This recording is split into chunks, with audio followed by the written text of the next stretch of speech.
At the ranch farmhouse, my daughter slid the land sale agreement across the table and snapped, "You're 70 years old. That smelly workshop isn't worth a dime. Sign it." I watched 8 years of hard work poured down the drain without saying a word. I just smiled, because they had no idea that what lay deep beneath that smashed workshop floor had just activated a payback plan that would cost them dearly. Thank you so much for stopping by Dad's Revenge Stories. I'm so thankful for your support. Quickly hit the comments and tell me, where in the world are you tuning in from right now? Please note, this story incorporates fictional elements for entertainment and educational value. Similarities to actual names or locations are purely coincidental, yet the lesson here is deeply meaningful. The summer sun in Texas does not ease its way into the morning. It arrives all at once, hard and flat and unforgiving, like a debt collector who has run out of patience. That was the kind of morning it was when I walked across the dry grass behind the house and stood at the door of my workshop. The padlock was broken. The hasp hung sideways, bent out of shape by something heavier than a hand. I pushed the door open with 2 fingers, and the hinge screamed the way old iron always does in the heat. I stood in the doorway for a long time. Broken glass covered the concrete floor in a wide, glittering fan. 3 of my sample collection jars, the ones I had labeled by hand with masking tape and black marker, lay shattered near the workbench. The liquid that had taken me 4 months to purify had soaked into the concrete and dried to a pale crust overnight. The main housing of my extraction unit had a dent in it the size of a man's boot heel. Not a crack from wear. Not a stress fracture from pressure. A dent. Deliberate. Aimed. My name is Walter Reed. I am 70 years old, and I have lived on this land in Crockett County, Texas, for 31 years. The property is called Oak Ridge, though the ridge itself is more of a long, stubborn rise in the earth than anything dramatic. The oak trees are real enough.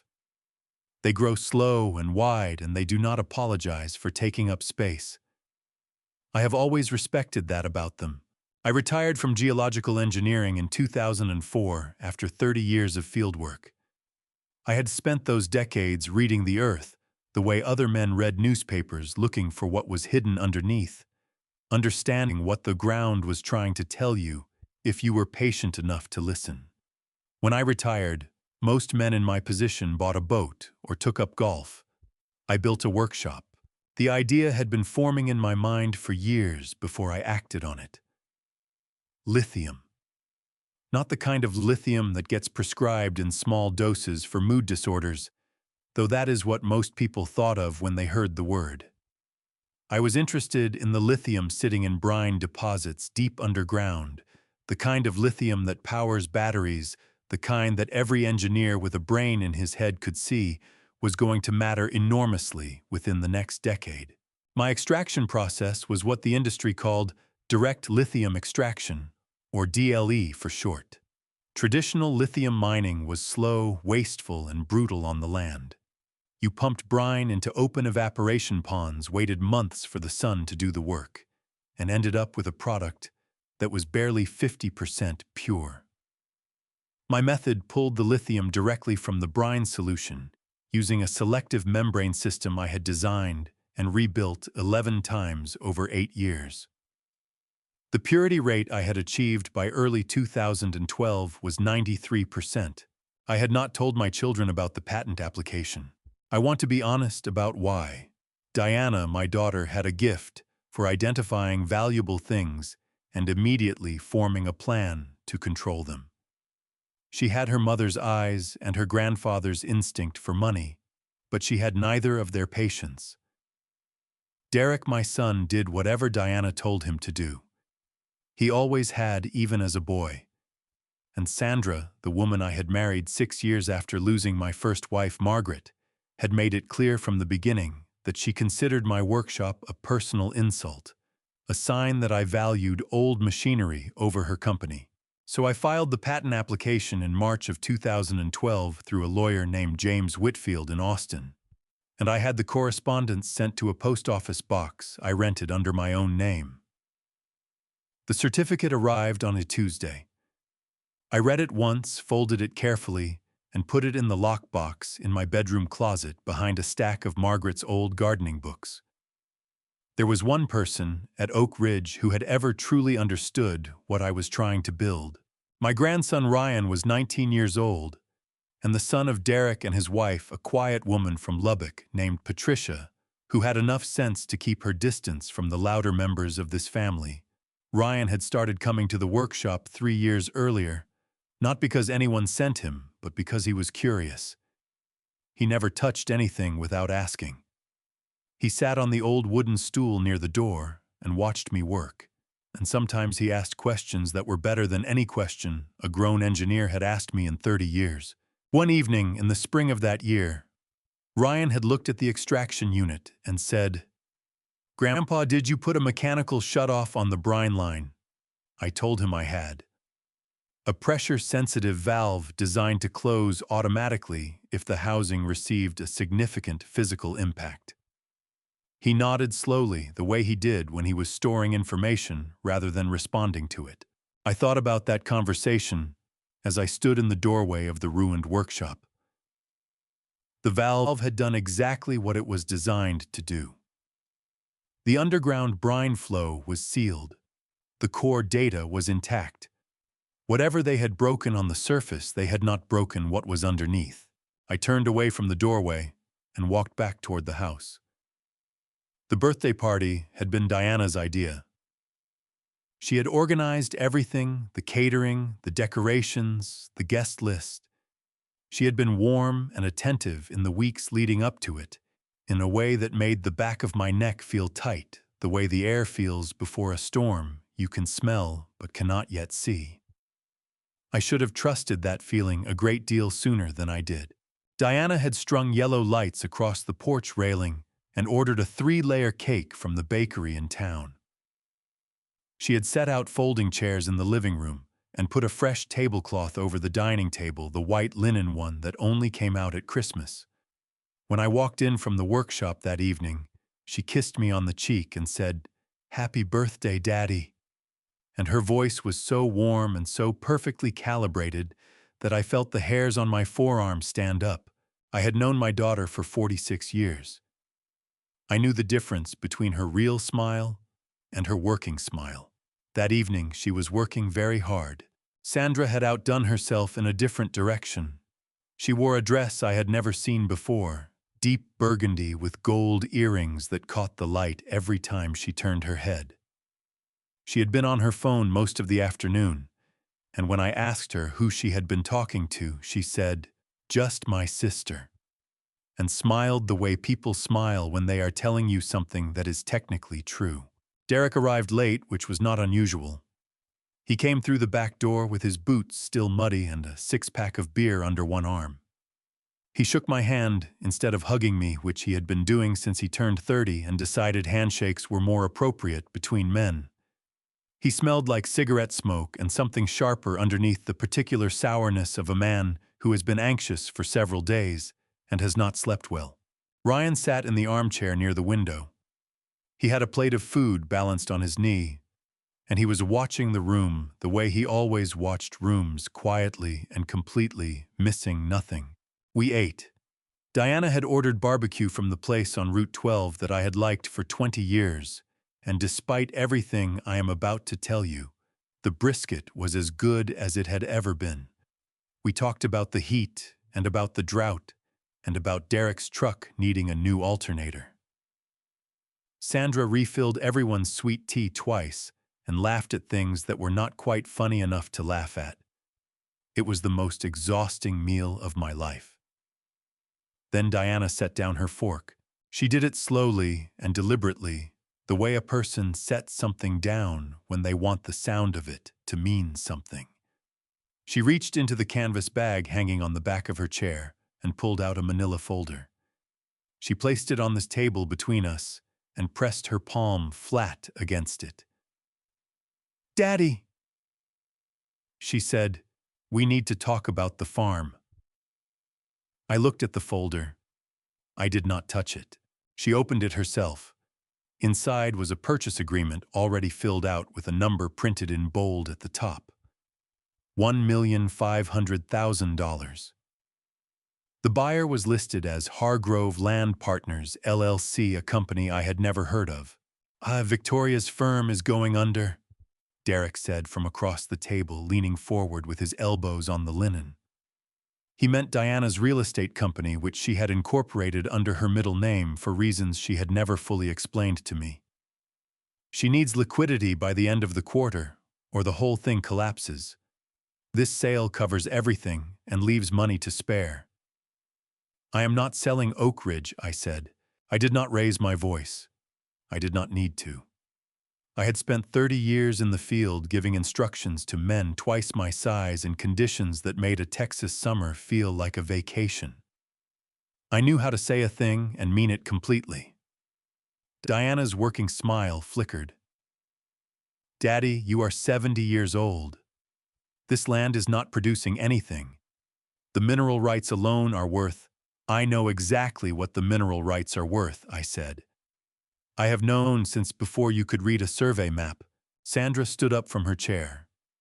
She walked around the table toward the kitchen counter where I had set the glass sample bottle I had brought in from the workshop that morning. The one containing the latest batch of purified brine solution, pale gold and perfectly clear. I had been meaning to take it back out after dinner.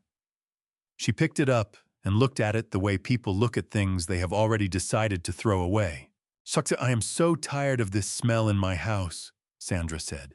Her voice had gone flat and cold, all the performance stripped out of it. "Chemicals and rust and God knows what else. You have been out in that shed for 8 years, Walter. 8 years. And what do we have to show for it?" "Sandra," I said. She turned the bottle upside down over the kitchen sink. The pale gold liquid ran out in a thin, steady stream and disappeared down the drain. The room went very quiet, in the way rooms do when something has just happened that cannot be undone. I stood up from the table. My knees ached the way they always did after a long day, but I stood up straight and I kept my hands at my sides because I did not trust what I might do with them otherwise. "That sample represented 4 months of refinement work," I said. "Then you can spend 4 more months making another one," Sandra said, setting the empty bottle on the counter with a sharp click. "Or you can sign this paper, take the money, and live like a human being for whatever years you have left." Derek was nodding. He was always nodding when Sandra or Diana spoke. It was the thing about him that had always broken my heart the most. Not the greed, not the impatience, but the absolute absence of his own opinion on any subject that mattered. I looked at Ryan. He was still in the armchair. His plate was on the floor beside him. He was watching me with an expression I had never seen on his face before, something tight and concentrated, like a man listening for a sound in the dark. Diana reached into the canvas bag again. This time she pulled out a second document thinner than the first. She slid it across the table toward me without meeting my eyes. Then with her left hand below the table, I caught the brief blue glow of her phone screen. She was typing something to someone. She thought I had not noticed. I had noticed everything. The second glass of sweet tea tasted different from the first. I noticed it the way you notice a wrong note in a song you have known for 40 years. Nothing dramatic, nothing that would make you set the glass down and say something. Just a faint bitterness underneath the sugar, a small chemical aftertaste that sat at the back of my throat and did not belong there. I looked at the glass. The ice had melted down to thin slivers. Diana was watching me from across the table with an expression of absolute calm, and that calm was the thing that told me everything I needed to know. I drank it anyway. I want to explain why, because I have thought about it many times since. Ryan was still in the armchair, 12 feet away. If I stood up and made an accusation, I could not yet prove if I raised my voice or knocked the glass off the table, the evening would become a scene. and scenes have a way of being remembered differently by different people. I had spent 8 years building something that required absolute precision and absolute patience. I was not going to abandon either one now, so I set the glass down quietly, and I waited to see what happened next. What happened was that the edges of the room began to soften about 20 minutes later. Not dramatically. Not like the movies. It was more like the way your eyes feel at the end of a very long day in bright sunlight, a heaviness at the corners, a slight delay between what you saw and what your brain registered.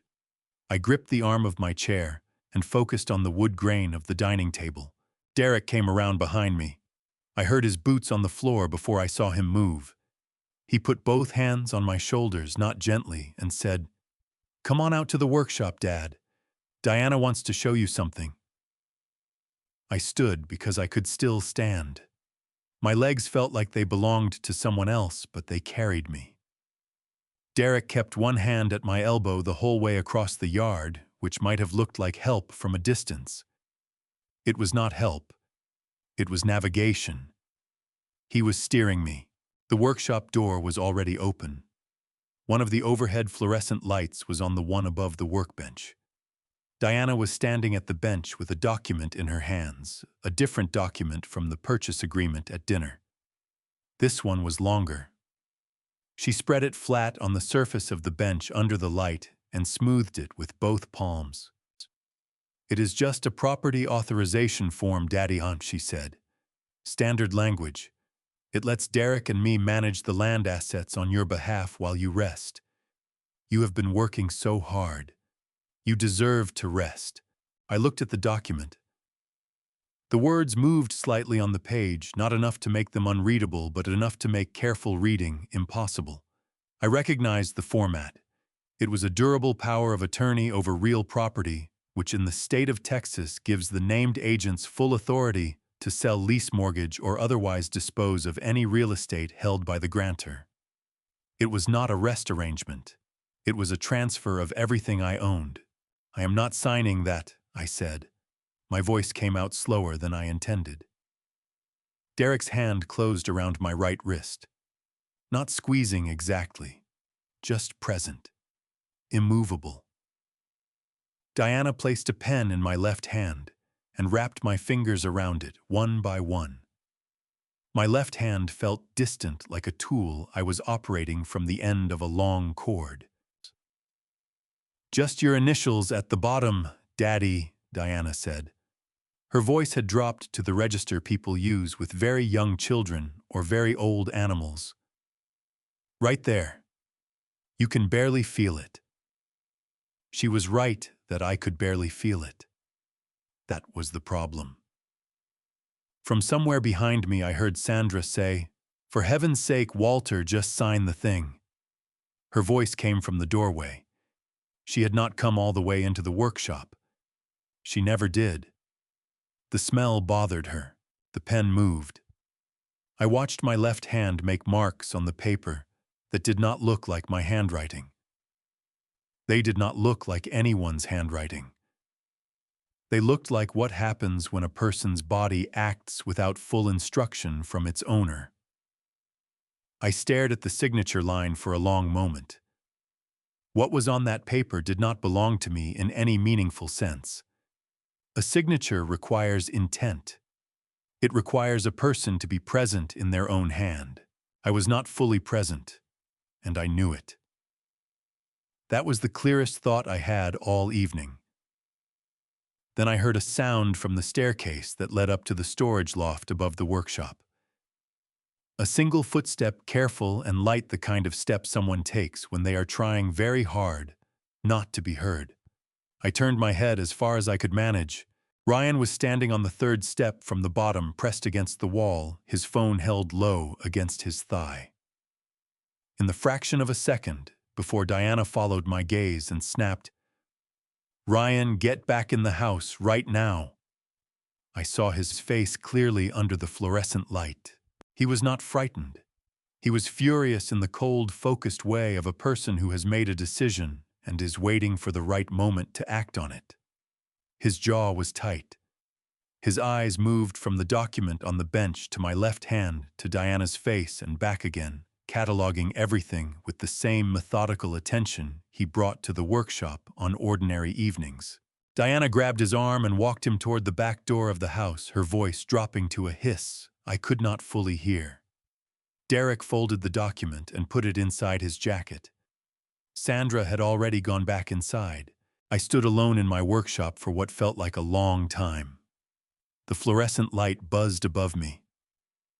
I pressed my right hand flat against the workbench and felt the cold, metal edge of the housing unit beneath my fingers, dented now where a boot had met it, but solid underneath. Still there. Still intact. I did not know yet what Ryan had done with his phone in those few seconds on the staircase. I would not find out for several weeks. But I have replayed that moment many times, and I believe that whatever came after it started right there on that third step in the light of that old fluorescent bulb. The first thing I noticed about Pinebrook Care Center was the smell. Not the disinfectant, though. There was plenty of that. A sharp industrial pine scent that had been sprayed onto every surface until the surfaces gave up, trying to smell like anything else. What I noticed underneath it was something older and harder to name. It was the smell of time passing slowly in a small space, of meals eaten at the same hour every day, of windows that did not open all the way. I had spent 30 years working outdoors in every kind of weather this country produces, and I understood immediately and completely that this place had been designed for people who had stopped expecting anything to change. I was put in room number 9 on the east wing. The room had a single bed with a mattress that was too soft, a pressboard dresser, a narrow window with a view of the parking lot, and a television mounted high on the wall that someone had left, permanently tuned to a weather channel. The weather in Dallas that week was 104 degrees and sunny. The forecast did not change. I watched it for 2 days before I stopped looking at the television entirely. Diana had arranged the admission with a speed that told me it had been arranged well before my birthday. The paperwork cited a physician's evaluation I had never consented to signed by a doctor whose name I did not recognize, which described me as presenting with mild cognitive impairment and reduced capacity for independent living.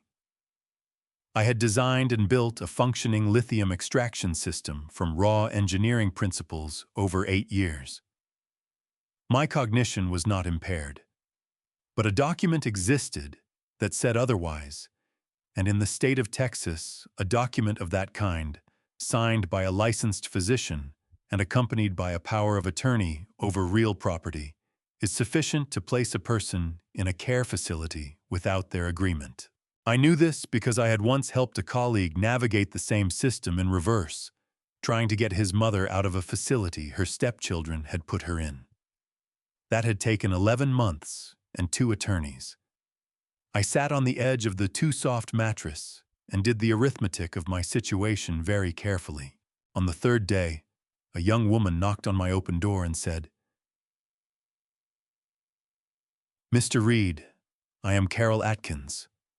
I will be your primary care aide on the morning shift." She said it the way people say things they have been trained to say pleasantly and without particular feeling. She had dark hair pulled back, and the kind of practical hands that belong to someone who has been doing physical work since they were young. She was carrying a medication tray that she set on the dresser without being asked. I do not take any of those," I told her, nodding at the tray. She checked the chart clipped to the foot of my bed. "It says here you are on a blood pressure regimen and a daily multivitamin." The blood pressure medication is correct. The rest of it was added by someone other than my physician. I kept my voice even. "I would appreciate it if you could note that in whatever system you use and flag it for the attending doctor." She looked at me for a moment. Not the practiced look of someone deciding how to manage a difficult resident. A real look, the kind that takes a half-second longer, because the person behind it is actually paying attention. Then she picked up the extra medications, put them back on the tray, and made a note on the chart. "Noted," she said. That was the moment I decided to trust Carol Atkins. Over the following days, she asked me questions that the other staff did not ask. She wanted to know what I had done before I retired. I told her about the geological work, about the years in the field, about Oak Ridge. She asked what I had been working on in my workshop. I told her about the DLE process, about the brine deposits, about the extraction membrane I had spent 4 years getting right. She listened the way Ryan listened, without interrupting, without looking at her watch. On the 6th day, I asked her to close the door. She did it without making anything of it. I reached into the inside pocket of the vest I had been wearing the night of my birthday, the one I had asked to keep with me when they logged my personal items. I had put the envelope there 3 weeks before the birthday party, when I first understood clearly what Diana was planning. Inside was a single index card with James Whitfield's office address in Austin, his direct phone number, and one sentence written in my clearest handwriting. I handed it to Carol. "If I have not been able to contact this man myself within 30 days of today," I said, "I need you to call him and tell him where I am. You do not need to say anything else. Just tell him where I am." Carol looked at the card for a long time without speaking. Then she folded it once and put it in the front pocket of her scrubs. 30 days, she said. 30 days, I confirmed. That night I sat in the chair by the window after the lights went down in the hallway. The parking lot below was empty except for 2 staff cars and a delivery truck that had not moved since Monday.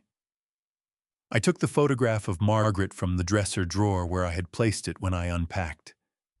She was laughing in the picture, standing in the garden at Oak Ridge in the spring of 1998, squinting into the sun with a trowel in her hand and dirt on her forearm.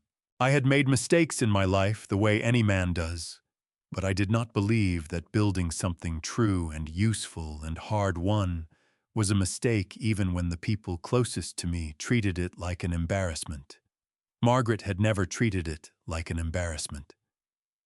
She had brought me coffee in the workshop on cold mornings and asked real questions about the chemistry, and told me once very simply that she thought I was going to be right about all of it. I set her photograph against the lamp base so she was facing the room. Then I picked up the notepad I had asked Carol to bring me, and I began to write down everything I remembered about the night of my birthday in as much detail as I could recover. Every word, every action, every face. I wrote until my hand ached. Then I kept writing. I did not find out what Ryan did that night until several weeks later, when James Whitfield sat across from me in the small visiting room at Pinebrook and slid a printed photograph across the table. It was a clear image taken in low light, but steady, showing the full length of the authorization document Diana had pressed flat on my workbench. Every line of text was legible. The signature at the bottom, my uneven left-handed marks, was visible in the lower right corner. Whitfield tapped the photograph once with his index finger and said, "Your grandson took this at 11:47 in the evening on June 14th. He sent it to my office number as a text message attachment at 11:49. 2 minutes after you signed that document, I had a copy of it." I had to set my hands flat on the table because they had started to shake, and not from weakness.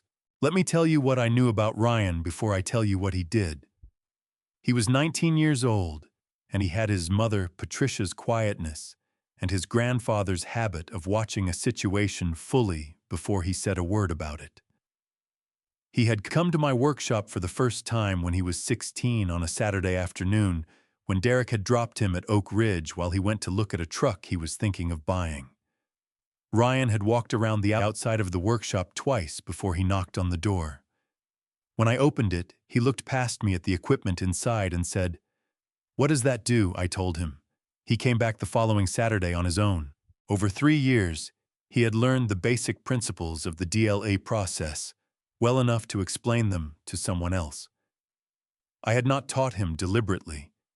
He had simply been present and attentive for long enough that the knowledge accumulated the way knowledge does when a person genuinely wants it. What I had told him deliberately was this.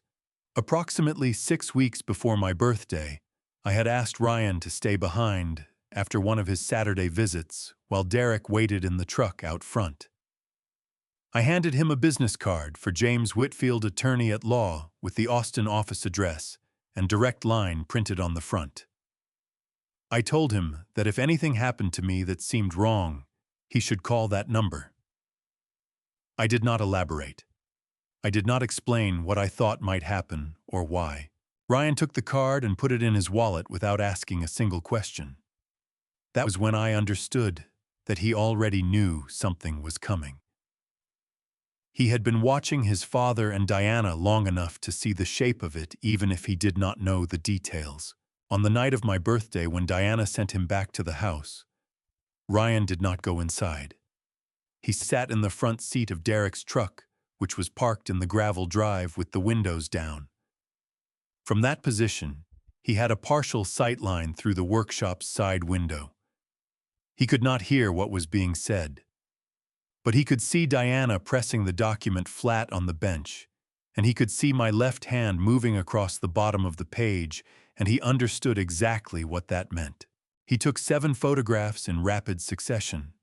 He told Whitfield later that his hands were shaking so badly that 3 of the 7 were blurred. The remaining 4 were clear. He selected the clearest one and sent it to Whitfield's number with a message that said only, "This just happened to my grandfather. His name is Walter Reed. He did not do this willingly." Then he put the phone in his pocket, walked back inside the house, and went to bed. He did not confront his father. He did not say a word to Diana or Sandra. He made himself a glass of water in the kitchen and drank it at the counter. And when Derek came inside 20 minutes later and said, "Everything all right?" Ryan said, "Yes, sir," and went upstairs.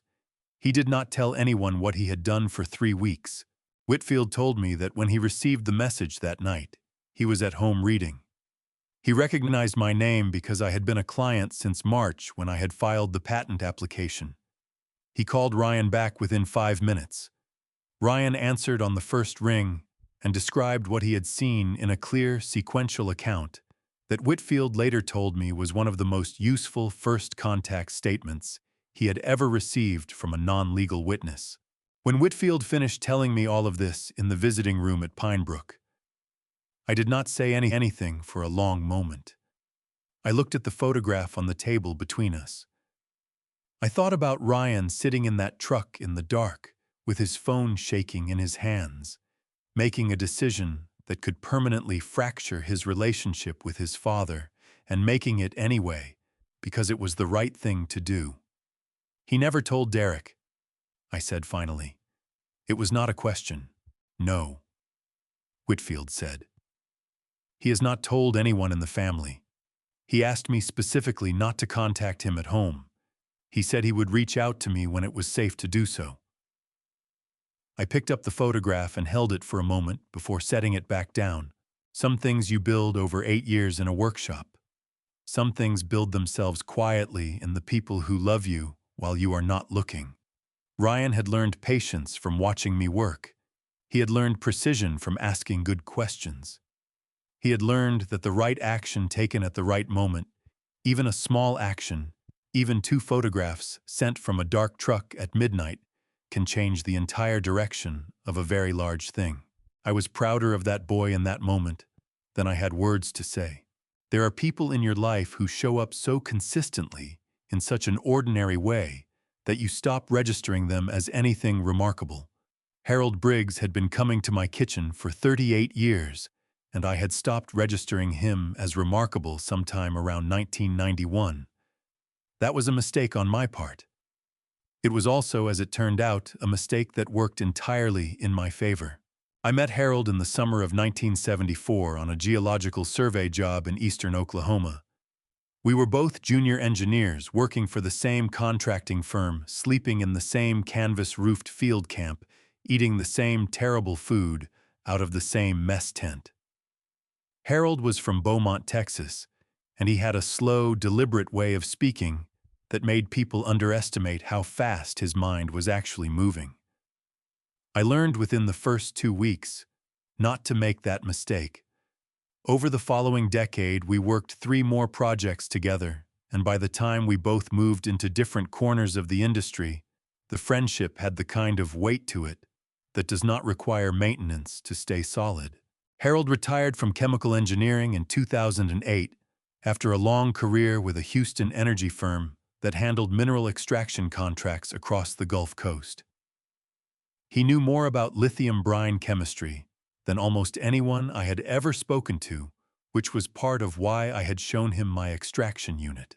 He had come to Oak Ridge one Saturday morning in February of 2012, the way he came every few months driving up from San Antonio in that old green pickup he refused to replace.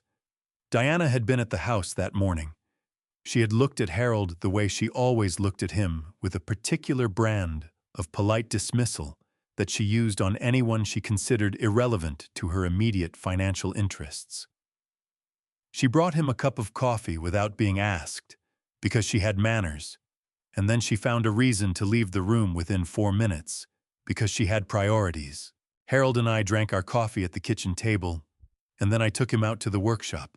He spent 40 minutes examining the extraction unit without saying much. He crouched down to look at the membrane housing. He asked me to run him through the pressure calibration sequence. He picked up one of the sample jars and held it up to the window light, the way a jeweler holds a stone, turning it slowly. Then he set it down and looked at me with an expression I recognized from 38 years of knowing him. It was the expression he wore when he had already reached a conclusion and was deciding how much of it to say out loud. Well, he said, "Who else have you shown this to?" "Nobody," I told him. He nodded slowly. "I want to take a sample back with me. I know some people." I gave him 2 sealed vials from the most recent purification run. He put them in the breast pocket of his flannel shirt, buttoned the pocket closed, and that was the end of the conversation. Harold did not make promises he was not certain he could keep. He did not tell me what he was going to do with the samples or who he was going to show them to. He finished his coffee, rinsed his mug in the sink the way he always did, and drove back to San Antonio. 6 weeks later, he called me on a Tuesday evening and said, "Walt, they want to meet you." He gave me a name, Apex Energy Solutions, and a contact number for a man named Thomas Grant, who he described as the head of acquisitions for their lithium supply division. Apex was a mid-sized energy firm under contract to supply battery components to several major electric vehicle manufacturers. They had been looking for a domestic lithium source for 2 years. Harold had shown them the sample results, and they had run their own independent analysis. Their number came back at 91% purity. Close enough to my own figure to confirm the process was real and different enough to make them want to understand exactly how I had achieved it. I had written down Thomas Grant's number and told Harold I would call in the morning. 2 weeks later, Diana organized my birthday party. When I arrived at Pinebrook, Harold found out within 48 hours. I did not tell him. I could not tell him because Diana had arranged for my personal cell phone to be held at the front desk under the reasoning that excessive phone use was contraindicated for patients with cognitive concerns.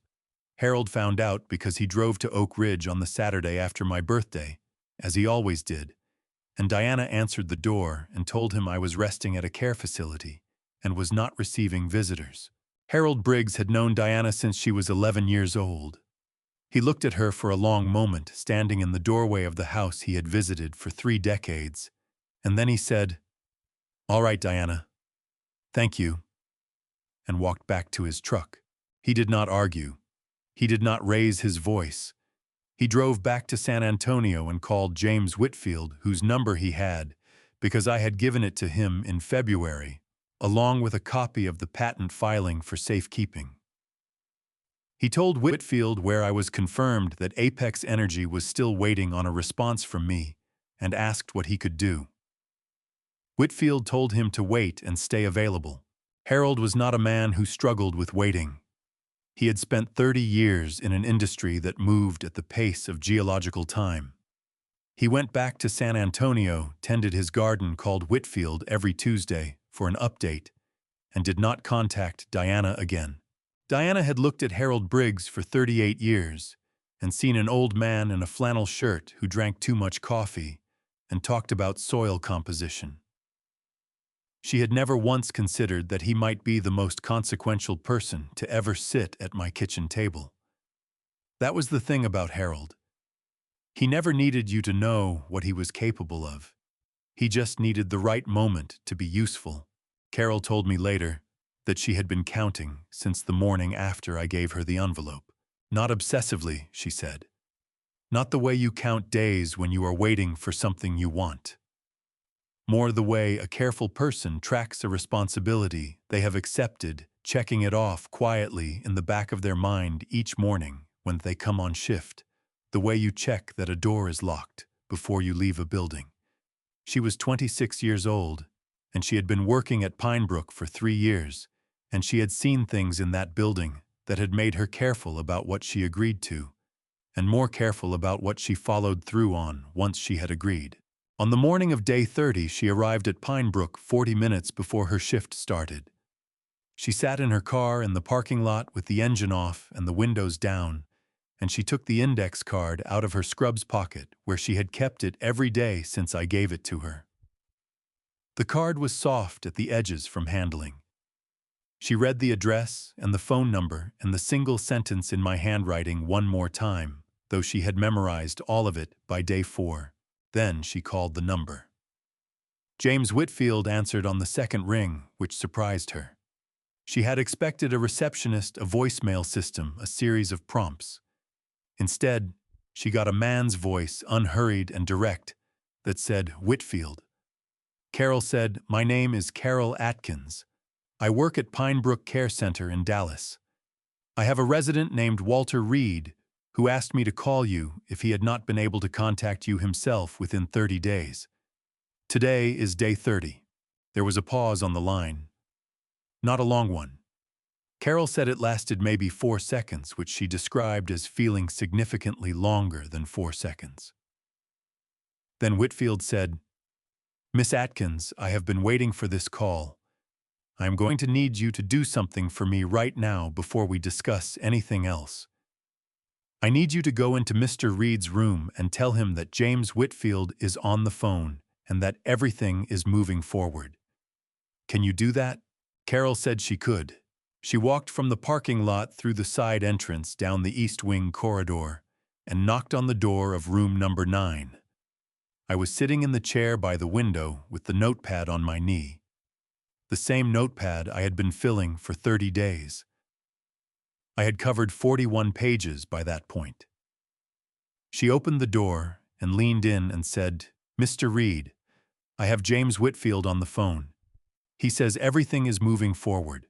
I put the notepad on the windowsill. I pressed both hands flat on my knees and stood up from the chair, which took more effort than it used to. Not because I was weak, but because I had been sitting in that chair for a very long time. I looked at Carol standing in the doorway with her phone extended toward me, and I felt something shift in my chest, some weight that had been sitting there for 30 days, redistributing itself into something I could breathe around. "Thank you," I said. And I meant it for more than the phone call. Whitfield came to Pinebrook the following morning. He arrived at 9 o'clock with a leather briefcase and a visitor badge he had arranged in advance, and he sat across from me in the small visiting room where the chairs were plastic and the table was bolted to the floor. He had already filed an emergency motion in Dallas County Court to challenge the physician's evaluation that Diana had used to authorize my admission. The motion cited 3 specific procedural violations, including the fact that the evaluating physician had no prior treatment relationship with me, and that the evaluation had been conducted without my legal counsel present. In the state of Texas, A guardianship or involuntary care placement can be challenged on exactly these grounds, and a court is required to schedule a review hearing within 15 business days of such a motion being filed. Whitfield had filed the motion the morning after Harold called him 6 days before Carol's phone call. He had been waiting for Carol's confirmation to proceed to the next stage. He opened the briefcase and laid out 4 documents on the bolted table. He walked me through each one with the focused efficiency of a man who had done this before and understood that his client did not need to be handled gently, only accurately. "You will be out of here within 2 weeks," he said. "Possibly sooner." I looked at the documents. The language was dense and formal, and exactly what I needed it to be. I picked up the pen he offered and signed each one with my right hand, slowly and clearly, making sure every letter was exactly as it should be. Whitfield watched me sign and said nothing until I had finished. Then he gathered the documents, returned them to the briefcase, and clicked it shut. "Walter," he said, using my first name for the first time since I had hired him, "I need you to understand that what happens next is going to be uncomfortable for your family." "My family," I said, "made it uncomfortable first." He nodded once. He stood up, shook my hand with a firm, dry grip, and walked out of the visiting room. I sat there for a moment after he left, looking at the bolted table and the plastic chairs and the institutional light coming through the small window near the ceiling. Then I picked up my notepad from the chair beside me and wrote the date at the top of page 42. I was not done recording. But for the first time in 30 days, the recording felt less like evidence and more like a story with a visible ending. That night, I slept without waking once, which had not happened since the night before my birthday. When Carol came on shift at 7 the next morning and stopped at my doorway to check on me, I was already awake. I told her the coffee at Pine Brook was terrible and that I had been too polite to mention it until now. She laughed loudly and genuinely, and the sound of it filled the narrow room and bounced off the pressboard dresser and the mounted television and the window overlooking the parking lot, and for a moment it made the whole place feel almost like somewhere a person could stand to be. The court order gave Whitfield the right to access and document the workshop at Oak Ridge as a contested asset in an active legal proceeding. Diana did not have to let him in. She had to let him in anyway, because the alternative was contempt of court, and whatever else my daughter was willing to risk. She was not willing to add that to her list. Whitfield told me she opened the front door when he knocked, looked at the order in his hand for a long moment without speaking, and then stepped aside without a word. I was not there for that part. I was still completing the discharge process at Pine Brook, signing forms and collecting the notepad and the photograph of Margaret and the vest with the inside pocket. But Whitfield had taken along a man named Paul Decker, a mechanical and systems engineer he used regularly as a technical consultant in equipment-related litigation. Whitfield described Decker to me as a man who could look at a broken machine and tell you not only what had happened to it, but in what order, which was exactly what we needed. Decker walked into the workshop and stood in the center of it for nearly a full minute without touching anything. He turned slowly, taking in the room the way a doctor takes in a patient before beginning an examination, looking at the whole picture before committing to any one part of it. Then he crouched beside the extraction unit and began to work. When Whitfield relayed the inspection to me that evening, sitting across from me in his Austin office for the first time in weeks, he went through it methodically the way he went through everything. The outer housing of the extraction unit had sustained 4 separate impacts, each consistent with a heavy, blunt instrument, a sledgehammer or a maul swung at full force. The sample collection array on the east wall had been swept off its brackets entirely. The jars shattered on impact with the concrete floor. The pressure gauges on the main feed line had been smashed. The data display panel above the workbench had a crack across its full width, from a single direct blow. None of it had reached the core. Decker had located the primary brine intake valve at the base of the unit, a mechanical pressure release design I had incorporated specifically, because I did not trust electronic fail-safes in a high-heat Texas environment. When the housing absorbed the first major impact, the pressure differential across the valve had triggered the closure mechanism exactly as I had designed it to. The underground brine flow had sealed within seconds of the first blow. Every sample below grade, every data point stored in the sealed subfloor collection unit was intact and uncontaminated. Decker had described it to Whitfield as elegant.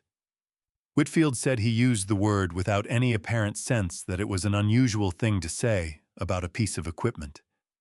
It was simply what the engineering was. I had been building things long enough to know that the best design is the one that does what it is supposed to do at the worst possible moment. I had not built that valve with Derek in mind. I had built it for the Texas summer heat and the possibility of a pressure surge in the brine line. But a good design does not ask about your intentions.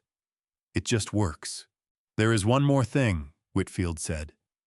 He reached into the briefcase and set a small device on the desk between us. It was a compact digital camera recorder, the housing scratched and dusty, the kind of unit sold at electronics retailers in the early 2000s for home and workshop documentation. I had mounted it in the upper corner of the workshop above the storage shelf in 2009, aimed at the extraction unit, because I had wanted a visual record of the development process. I had forgotten it was there in the way you forget about things that have been doing their job quietly for a long time. Decker found it behind a stack of pipe fittings on the top shelf, Whitfield said. The housing is intact. The memory card is still inside. He placed a second item on the desk beside the camera. A small plastic memory card in a clear, protective sleeve. "We have not reviewed the footage yet," he said. "I wanted you present when we did." He turned his laptop to face me and inserted the card into the reader on the side. The footage was dark in the way workshop footage always is late at night, the overhead fluorescent providing a harsh, flat light that left the corners in shadow. But the angle was clear. The extraction unit was centered in the frame. The workbench was visible along the right edge. At 11:22 in the evening on June 14th, Derek walked into the frame carrying a sledgehammer with both hands. He was wearing the same clothes he had worn to the birthday dinner. He did not hesitate. He did not look around the room first. He swung the hammer at the housing with the full weight of his body behind it, and the sound of the impact, even through the small laptop speakers, was loud enough to make Whitfield's assistant knock on the office door from the hallway to ask if everything was all right. Derek swung the hammer 6 times in total. The footage was clear enough that his face was identifiable in every frame. I watched all 6 swings without moving. Then I sat back in the chair and looked at the ceiling of Whitfield's office for a moment. "He did not look at the camera once," I said. "No," Whitfield said. "He did not know it was there." I thought about Derek at 7 years old, taking apart a radio in the garage because he wanted to understand how it worked, bringing me the pieces and asking me to show him how to put it back together. I had shown him. We had sat on the garage floor for 2 hours reassembling that radio, and when it came back on, he had looked at me with an expression of pure, uncomplicated delight. That boy and the man on the screen were connected by an unbroken line of choices, each one a little smaller than it should have been, each one a little easier to make, because the one before it had already been made. I did not feel satisfaction watching that footage. I felt the specific grief of watching someone waste what they were given. "Send a copy to the district attorney's office," I said, "and keep the original secured." Whitfield was already writing. "I want to be honest about something. For a long time after everything happened, people assumed I had been watching Diana's moves, the way a chess player watches an opponent, tracking every piece, anticipating every exchange. The truth is simpler and less flattering to my powers of observation. I found out what Diana did in the weeks after my birthday, the same way I found out most things during that period, through James Whitfield, who found out through the bank records, subpoenaed as part of the legal proceedings, and through a commercial real estate broker in Houston named Gary Pelton, who had a guilty conscience and a lawyer of his own. Diana moved fast. I will give her that. Within 72 hours of my admission to Pine Brook, she had contacted First Consolidated Bank of Texas and initiated a commercial mortgage application against Oak Ridge. She presented the durable power of attorney she had obtained the night of my birthday as authorization to act on my behalf. The loan officer, a man named Stephen Hartwell, who Whitfield later described as having processed the application with, quote, remarkable incuriosity, approved a preliminary assessment within 4 days. The appraisal came back at $4.2 million for the land and structures combined. Diana requested $4 million. She got it because the paperwork was in order and the property was unencumbered as far as the bank's title search could determine, and because Stephen Hartwell did not look any further than the title search and the power of attorney document in front of him. He did not check whether the power of attorney was being contested. He did not verify the grantor's current legal status. He approved the loan and deposited $4 million into an account Diana had opened in the name of a limited liability company she had registered the previous March under the name Hargrove Land Partners. She had been planning this for at least 3 months before my birthday. The company was already waiting. The account was already open. All she needed was the signature. I sat with that fact for a long time when Whitfield told me, not the money, not the mortgage, the timing. She had incorporated Hargrove Land Partners in March, the same month I had filed the patent application with James Whitfield in Austin. She had not known about the patent, but she had known that spring that something at Oak Ridge was going to come to a head before the year was out, and she had prepared accordingly. Whatever else I thought about my daughter, she was not careless. With $4 million in the Hargrove account, Diana moved to the second phase of her plan. She had identified a commercial property in the Midtown district of Houston, a 12-story mixed-use building that a development group was selling off at a distressed price following a failed renovation project. The asking price was $9.5 million.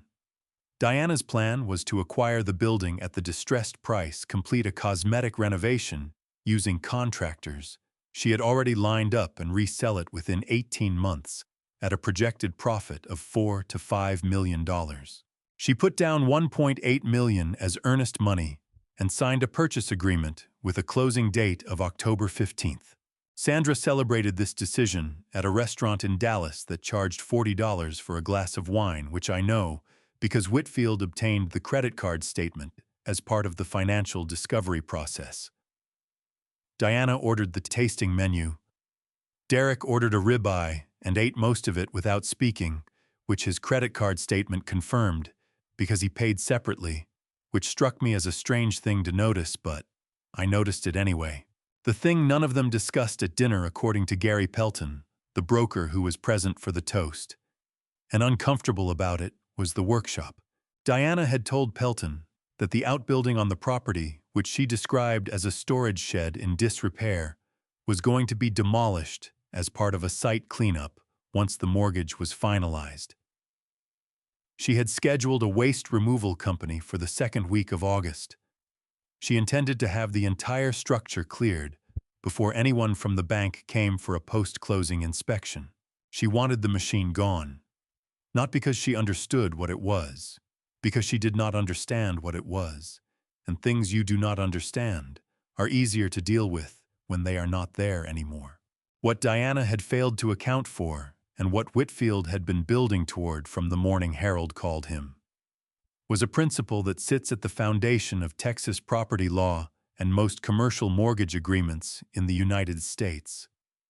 A power of attorney executed while the grantor lacked legal capacity is void from the moment of execution. Not voidable. Void. It carries no legal weight from the beginning, which means every transaction conducted under its authority is equally without standing. The $4 million mortgage on Oak Ridge had been approved on the basis of a document that had never been legally valid. The bank did not know this yet. Gary Pelton did not know this yet. Diana did not know this yet. She was sitting in a Houston restaurant, eating a $40 tasting menu, and making plans to demolish the most valuable piece of equipment in the state of Texas. Derek paid for his ribeye separately and did not say much. I have thought about that detail more than it probably deserves. I think he knew in the way that people who have agreed to something wrong often know that the evening was not quite the celebration it was supposed to be. But he ordered the ribeye, and he ate most of it, and he signed his name to his portion of the check, and that was the decision he made. 30 miles away, James Whitfield was working late in his Austin office building a case that was going to make that dinner the most expensive meal my daughter ever did not enjoy. Her name was Dr. Patricia Wynn, and she had been a forensic document examiner for the FBI field office in Dallas for 19 years before going into private practice. Whitfield had used her testimony in 4 previous cases. He told me she was the kind of expert witness who explained things so clearly and so completely that opposing counsel usually stopped cross-examining her before they made things worse for themselves. She came to Whitfield's office on a Tuesday morning in late July with a leather portfolio and a portable magnification lamp that she set up on the conference table without being asked. She placed 2 documents side by side under the lamp. On the left was a copy of the durable power of attorney from the night of my birthday. On the right was a signature card from my account at First Consolidated Bank, bearing 12 years of my authenticated signatures across various transactions, each one signed with my right hand, in the deliberate angular style I had developed as a young engineer when precise notation mattered. Dr. Wynn looked at both documents for a long time without speaking.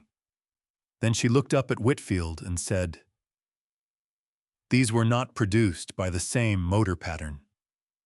Whitfield said, "Meaning what exactly for the record?" "Meaning the signature on the power of attorney was executed by a person whose dominant hand was not in functional control of the writing instrument at the time of signing," she said. "The pressure distribution is wrong. The letter formation sequence is reversed in 3 places.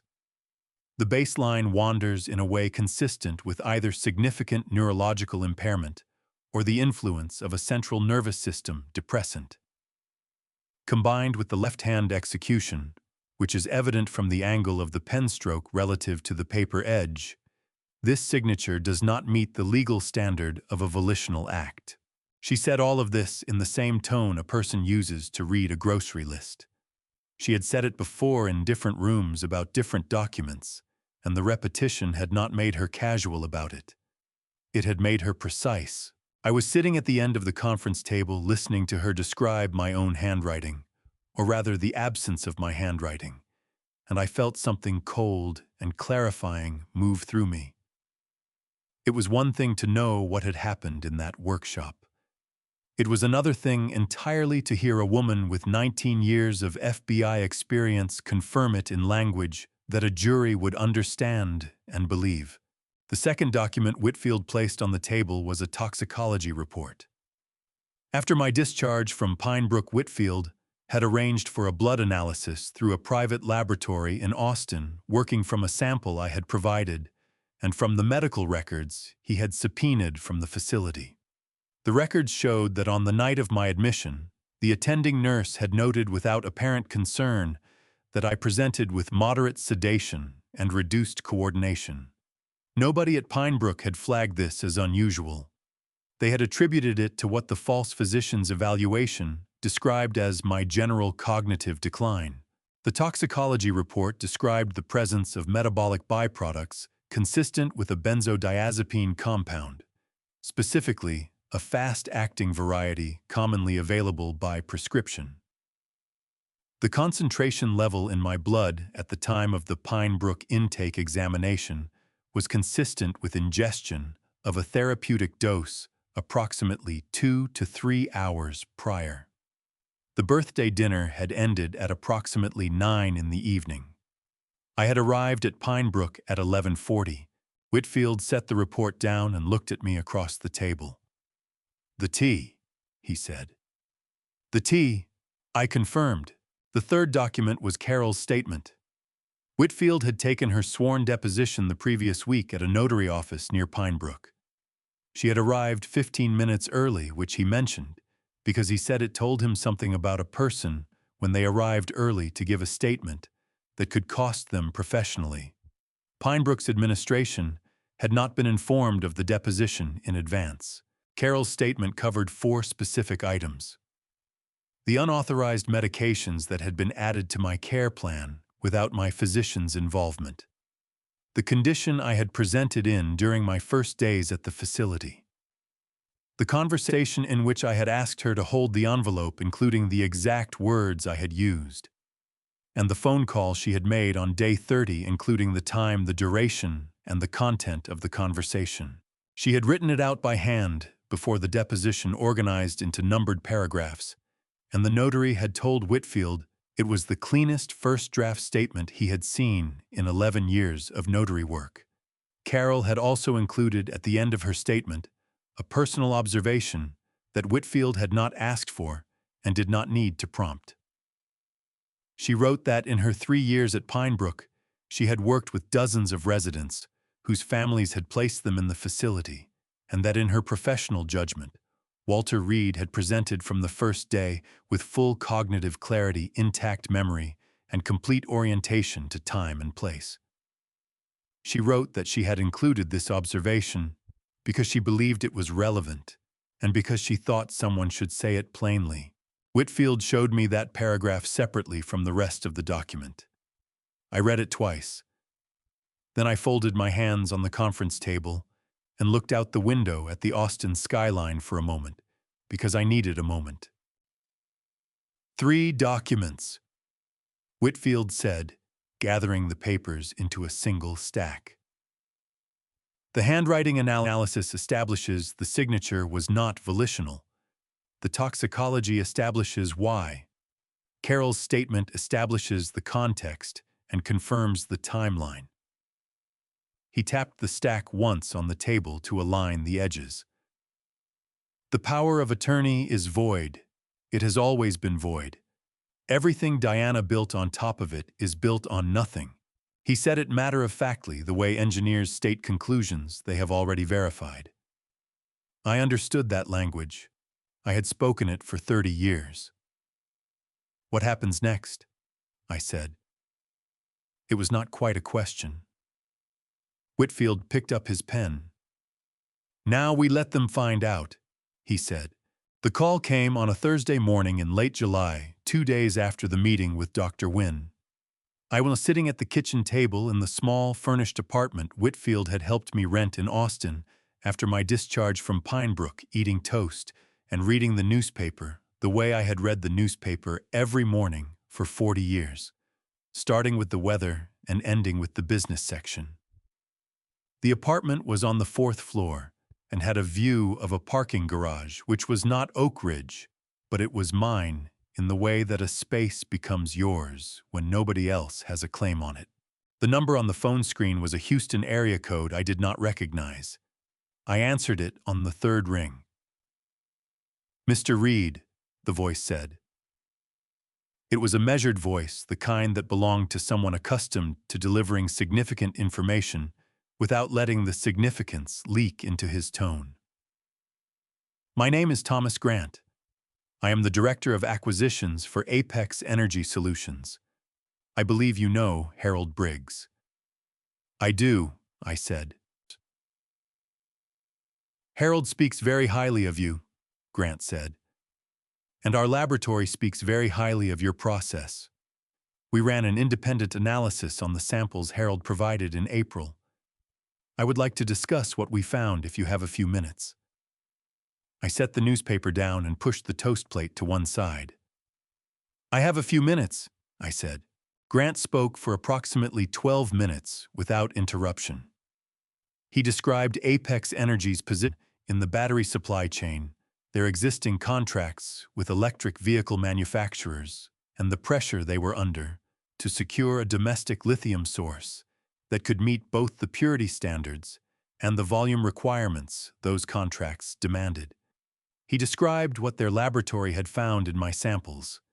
He used the phrase consistently reproducible 3 times, which told me he had been briefed thoroughly and understood what that phrase meant in the context of an extraction process that had taken 8 years to stabilize. Then he said, "We are prepared to offer $80 million for an exclusive licensing agreement on the DLE patent, with a structured royalty arrangement tied to production volume." I looked out the window at the parking garage.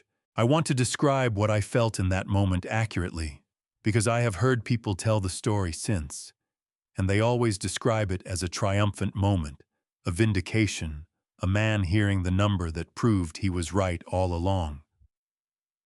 That is not quite what it was. What I felt was something closer to a very specific kind of tiredness, the tiredness that comes at the end of a long piece of work, when you have been focused on the problem for so long that the solution, when it arrives, takes a moment to feel real.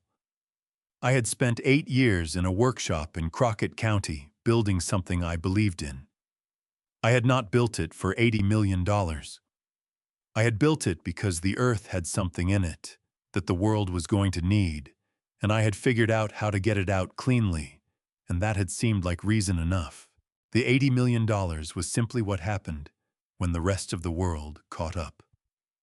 "Mr. Grant," I said, "before we discuss terms, I need to ask you something." "Of course," he said. "The extraction system at Oak Ridge has sustained physical damage. The outer housing is compromised and several surface components will need to be replaced before the unit can be returned to operation. The underground brine flow is currently sealed by the safety valve. Can your technical team assess the damage and give me an accurate restoration timeline?" There was a brief pause. "That is exactly the kind of question I was hoping you would ask," Grant said. "Most people lead with the money. Most people have not spent 8 years building the thing," I said. Grant laughed, which was a genuine sound, not a professional one, and I decided in that moment that I could work with Thomas Grant. "We can have our lead engineer on site within 2 weeks," he said. "We would need your authorization to access the property. That is going to require some legal coordination," I said. "I have an attorney named James Whitfield in Austin who is handling a property dispute involving Oak Ridge. Nothing that affects the patent itself, but the physical site access will need to go through him." "Understood," Grant said. "I will have our legal team contact Mr. Whitfield directly. Would it be appropriate to schedule a formal meeting at Oak Ridge for early August? We would want our acquisition team present along with our technical lead." I looked at the parking garage outside the window and thought about the gravel drive at Oak Ridge, the oak trees along the fence line, the smell of dry grass in August heat. "Early August works," I said. "I will be there." After I ended the call, I sat at the kitchen table for a long time without moving. The toast had gone cold. The newspaper was still open to the business section, and there was a small item at the bottom of the front page about the growing demand for domestic battery materials following the launch of a new electric sedan out of California that was drawing more orders than the manufacturer had anticipated. I had read that same newspaper section every morning for 40 years. I had watched the energy industry shift and recalibrate and shift again. I had spent 8 years in a workshop because I believed I could see where it was going before it got there. The satisfaction I felt sitting at that kitchen table was not about the money. It was the specific, quiet satisfaction of a man who did the work, waited long enough, and turned out to be right. I called Harold next. His phone rang 4 times before he picked up, which meant he was in the garden. "Walt," he said, slightly out of breath. "They called." I said. A pause. Then Harold said, "Well, it's about time," in exactly the tone he would have used if I had told him the coffee was finally ready. I laughed for the first time in a long while. It felt like something that had been closed again. Before I reveal the shocking confrontation where everything comes crashing down, drop the word "still here" in the comments right now, so I know you're riding this journey with me. And a quick heads up, the next chapter contains some dramatic, fictional elements that may not be for everyone, so if you prefer to keep things mild, feel free to turn off the video right now. I was not at Oak Ridge that morning. I want to be clear about that before I tell you what happened there, because the details I am about to describe came from 3 separate sources afterward. Gary Pelton, the broker who drove out from Houston and arrived 30 minutes before the Apex team. A junior associate from Whitfield's office named Ben Crowell, who had been parked on the county road outside the property since 7 in the morning with a legal camera and a clear sightline to the front entrance. And Derek himself, who told his version of the morning to a court-appointed mediator 8 months later in language that was considerably less flattering to everyone involved, including himself. Diana had been awake since 5. Gary Pelton knew this because she called him at 5:17 to confirm the Apex team's arrival time, which he had already confirmed the previous evening and the evening before that. He described her voice on that call as high and bright in the particular way of someone who has not slept and is running on the energy of an anticipated outcome. He told his own attorney later that he had found it unsettling, though he had not said so at the time. She had laid her outfit on the bedroom chair the night before. A silk blouse in cream-tailored charcoal trousers and low heels that she had ordered from a store in Dallas 3 weeks earlier when the meeting was first confirmed. She had taken the tags off and set them on the dresser. She told Sandra that morning while they were both in the kitchen before Derek came downstairs that she wanted to look like a businesswoman receiving investors, not a seller accepting charity. Sandra had agreed and poured herself a second cup of coffee and said that Diana had always known how to read a room. Sandra was wearing the gold earrings again, the ones from the birthday dinner. Derek came downstairs at 7:30 in a dark suit that fit him poorly across the shoulders, the suit he had worn to his father-in-law's funeral 6 years earlier and had not worn since. He stood in the kitchen doorway and looked at Diana and Sandra at the table and said, "Is there coffee?" And Diana pointed at the pot without looking up from the document she was reading, which was a 1-page summary of the Apex Energy acquisition offer that Gary Pelton had prepared and emailed to her the previous week. She had read it 11 times. Ben Crowell counted the printouts later. There were 11 copies in the recycling bin, each one slightly more annotated than the last. By 8:30, the house was clean in the way houses get clean when someone has been nervous since 5 in the morning and needed something to do with their hands. The kitchen counters were wiped. The living room cushions were arranged. There was a pitcher of iced water on the dining table with glasses set out, which Diana had read somewhere was what you did when you were hosting a professional meeting in your home. Derek stood on the front porch and smoked a cigarette, which he was not supposed to do near the house. Diana did not say anything about it. She was standing at the window in the living room watching the county road, and she did not take her eyes off it long enough to argue about cigarettes. Sandra came and stood beside her at the window. "How much did they say again?" she asked, though she knew. "$80 million, Diana said. "For the licensing rights to the patent, and that comes to us," Sandra said. It was not quite a question. Diana's jaw tightened almost imperceptibly. "The property authorization gives us full authority to negotiate and execute contracts on behalf of the estate," she said, using the language from the document she had memorized. "The patent is developed on this land using resources tied to this property. Our legal position is clear." Sandra nodded and sipped her coffee. Gary Pelton, who arrived at 8:52 and was shown to the living room, and given a glass of iced water he did not want, told his attorney that the atmosphere in the house that morning reminded him of the 20 minutes before a verdict comes back, when everyone in the room knows the answer is coming and nobody wants to be the first to admit they are not certain what it will be. At 9:40, the dust on the county road announced a vehicle before the vehicle itself was visible. Diana straightened up from the window. Her hand went to her collar and adjusted it, a small automatic gesture that Ben Crowell noted and had included in his field report, because Whitfield had asked him to document everything. 2 vehicles came up the drive. A black company SUV in front and a dark sedan directly behind it. Diana recognized the Apex Energy logo on the side of the SUV from the company website she had studied. She set her coffee cup on the window and walked to the front door and opened it before anyone knocked. The driver of the SUV stepped out and opened the rear passenger door. A man in a charcoal jacket climbed out and looked at the property with the evaluating eye of someone who has looked at a great many properties and forms opinions about them quickly. Diana assumed this was Thomas Grant. She was right about that. The driver of the sedan got out next and walked around to the rear passenger door. Diana watched the door open from the front porch, shading her eyes against the morning sun with one hand. She was already composing her opening line.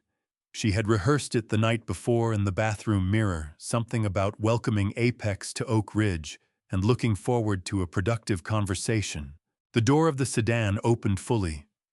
A man stepped out onto the gravel drive, moving carefully, the way a man of 70 moves when he has been sitting in a car for 2 hours and his knees remind him of it. He straightened up and looked at the house. He was wearing a jacket and tie. His hair was combed the way it always was on days he considered important. Diana's hand dropped from her forehead. The opening line she had rehearsed dissolved completely.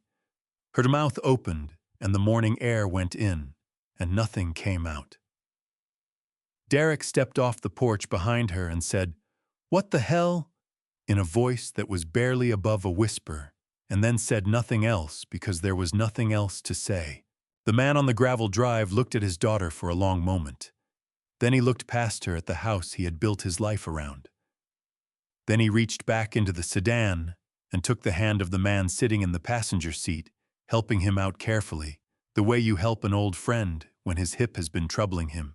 Harold Briggs stood up straight, adjusted his flannel shirt, and looked at Diana with an expression that contained 38 years of Saturday morning coffee and infinite patient quiet.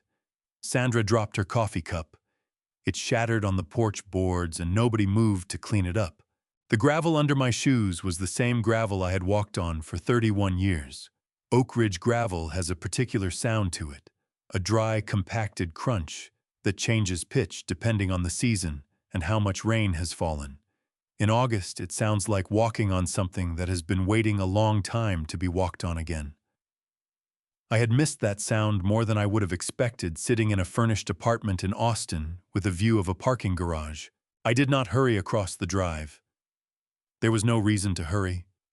Everything that needed to happen was already in motion, had been in motion since Carol made a phone call on the morning of day 30, since Ryan pressed send on a dark photograph from the front seat of his father's truck, since Harold drove to San Antonio with 2 sealed vials in his breast pocket and made one quiet phone call to a man who knew what to do with the information. I had not hurried any of those things. I was not going to hurry this one. Diana was standing on the porch steps. She had come down 2 steps from the door and then stopped the way a person stops when their legs receive a message that their brain has not finished processing yet. Her cream silk blouse caught the morning light. Her hands were at her sides, and they were trembling, which I could see from the drive, because I had known those hands since they were small enough to fit inside one of mine. I looked at my daughter and I felt the full weight of what that word meant. Daughter. Not adversary. Not the person who had put me in room number 9 at Pinebrook Care Center. My daughter. The child I had taken to the county fair every August for 11 years in a row because she loved the Ferris wheel and was afraid to say so. The girl who had sat on the tailgate of my truck at 16 and cried for an hour when her dog died, and who had made me promise not to tell anyone she had cried that long. I felt all of that. I did not let it change what I was going to do. Thomas Grant came around the front of the SUV and extended his hand to me first, which told me something about how Harold had described me to him. "Mr. Reed," he said. "Thomas Grant. It is a genuine pleasure." "Likewise," I said. We shook hands. His grip was firm and direct, and he looked me in the eye when he said it, which I appreciated. Harold came to stand beside me. He did not say anything. He put his hand briefly on my shoulder, once the way you touch a wall to confirm it is still there, and then he dropped it and stood straight. James Whitfield had arrived in his own car and was coming up the drive behind us with his briefcase. He nodded at me once and took his position to my left, slightly behind the way an attorney positions himself when he wants the opposing party to understand that whatever is about to be said has legal weight behind it. Diana found her voice. It came out higher than she intended, which I recognized as what happened to her voice when she was frightened and trying not to show it. She had sounded the same way at 7 years old when she broke the kitchen window with a baseball and came to tell me about it. "What is he doing here?" she said. She was looking at Grant when she said it, not at me, because looking at me directly appeared to be something she was not yet capable of. Grant turned to face her fully. He had the manner of a man who had delivered unwelcome information before and understood that the delivery was part of the job. "Ms. Reed," he said, "I should have been clearer in our prior communications, and I apologize for that. The acquisition we are here to discuss involves the exclusive patent on the direct lithium extraction process. United States Patent number 7849321, filed March 9th of this year, and granted to Walter James Reed as the sole inventor and owner of record. Our agreement can only be executed with Mr. Reed's direct authorization and signature." Diana turned her head and looked at me then. She had no choice. Her eyes were bright with something that was equal parts fury and the specific kind of panic that arrives when a person realizes the floor they have been standing on was never solid. "You cannot do this," she said. Her voice had dropped. "The property authorization gives us the right to manage all assets connected to this land. The patent was developed here. It is part of the estate. A patent is intellectual property," Whitfield said from my left in the tone he used when he was quoting something he had already written down and filed. "It is not a fixture of real property. It cannot be conveyed, mortgaged, or administered through a real property power of attorney, regardless of where the underlying research was conducted. Furthermore, the power of attorney you are referencing has been filed as void in Dallas County Court as of July the 22nd. You have been served with notice of that filing." Derek was standing behind Diana on the porch. He had one hand on the railing, and he was gripping it hard enough that his knuckles had gone white against the wood. He looked at me the way he had not looked at me since he was a boy, with an expression that had not made up its mind yet what it was going to be. I walked to the porch steps and stopped at the bottom. "Diana," I said. She was looking at the document Grant had extended toward her, the one she could not take because taking it would mean acknowledging what it said. Her jaw was working. Her eyes were wet, and I did not think she knew it yet. "Diana," I said again, and waited until she looked at me. "I believe you have met Harold." It was the only thing I had planned to say. I had thought about it for 3 weeks, and that was what I arrived at. And I believe it was the right amount of words for the moment. Too many words, and you are explaining yourself. The right amount, and you are simply stating what is true. Harold raised his right hand in a small, unhurried wave, the same wave he had given Diana 100 times across my kitchen table over 38 years. Good morning, I see you. I have always been here. Diana made a sound that was not a word. Her shoulders came forward, and her hand went to her mouth, and the cream silk blouse she had ordered from Dallas 3 weeks ago and laid out on the bedroom chair the night before shook with the force of what was moving through her. Derek let go of the railing.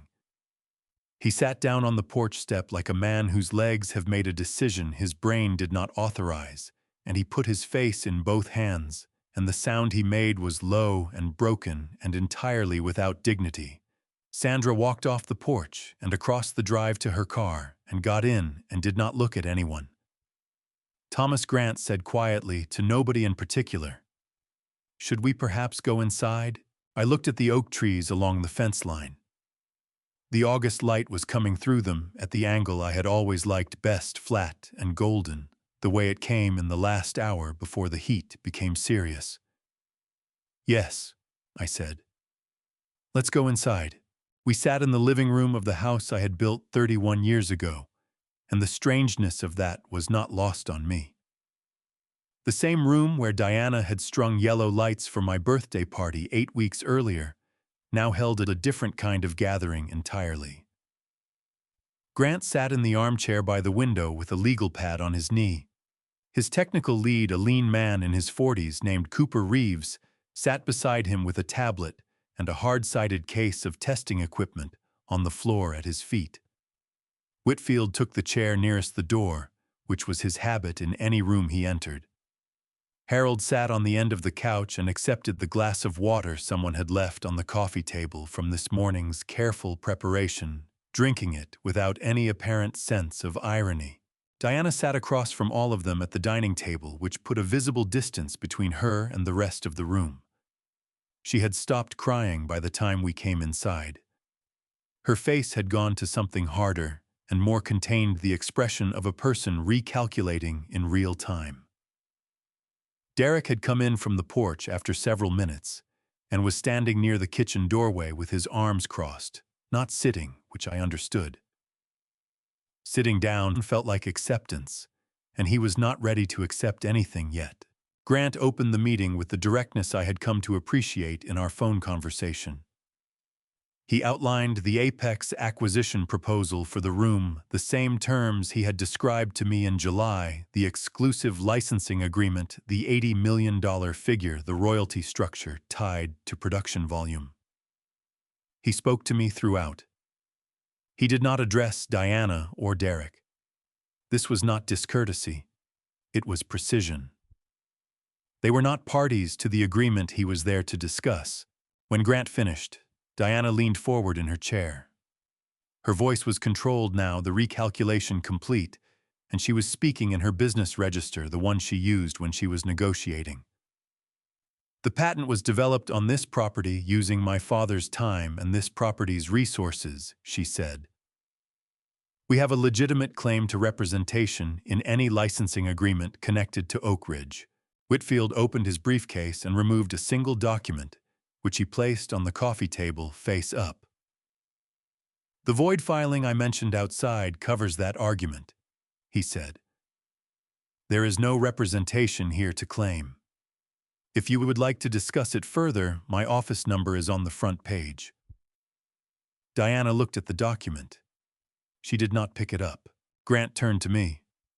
"Mr. Reed, our technical team would like to assess the workshop before we finalize the timeline. Cooper has worked with DLE systems before, and he will be able to give us an accurate restoration estimate." I stood up. "I will take you out there myself," I said. Cooper Reeves followed me across the yard to the workshop with his equipment case and his tablet, and Grant came behind us, and Whitfield brought up the rear. Diana and Derek followed at a distance that told me they were not sure whether they were permitted to come, and had decided to come anyway and see what happened. I did not stop them. There was nothing in that workshop they could damage further. I unlocked the door with the key I had kept on my person since the day Whitfield's court order gave me access to retrieve my personal property.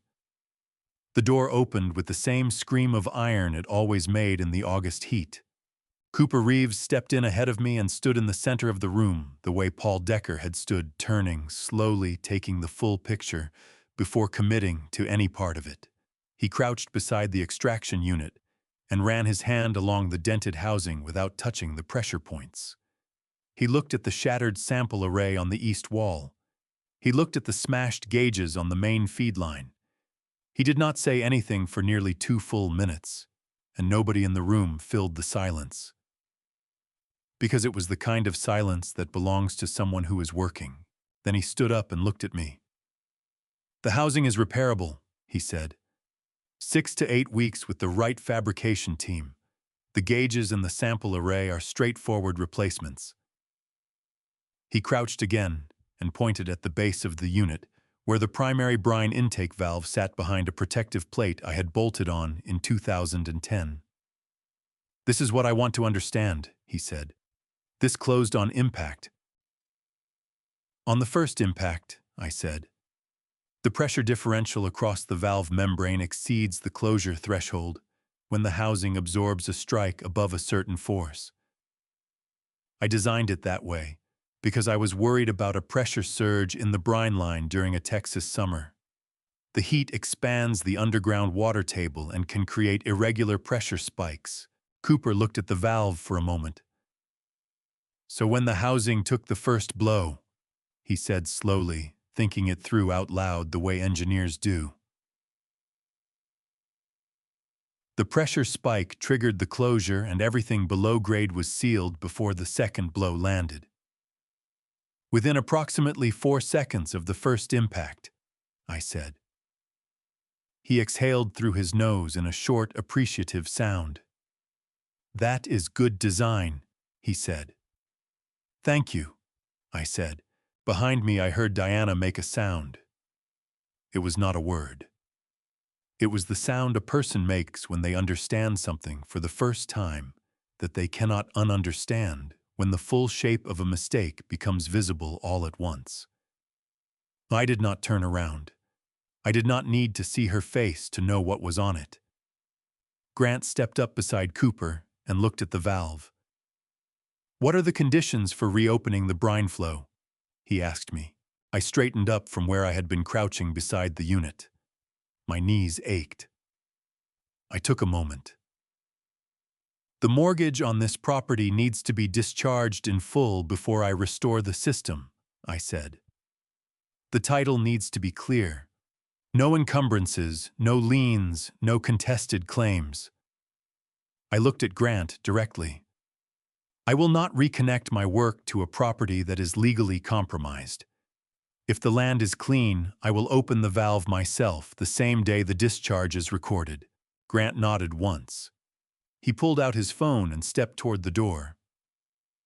"I am going to make a call," he said. Whitfield was already writing. Derek spoke from behind me, his voice rough and unsteady. "Dad," he said. Just the one word. I turned around. He was standing in the workshop doorway, and he looked the way a man looks when he has spent 8 weeks being wrong about something important, and has only just fully arrived at understanding how wrong he was.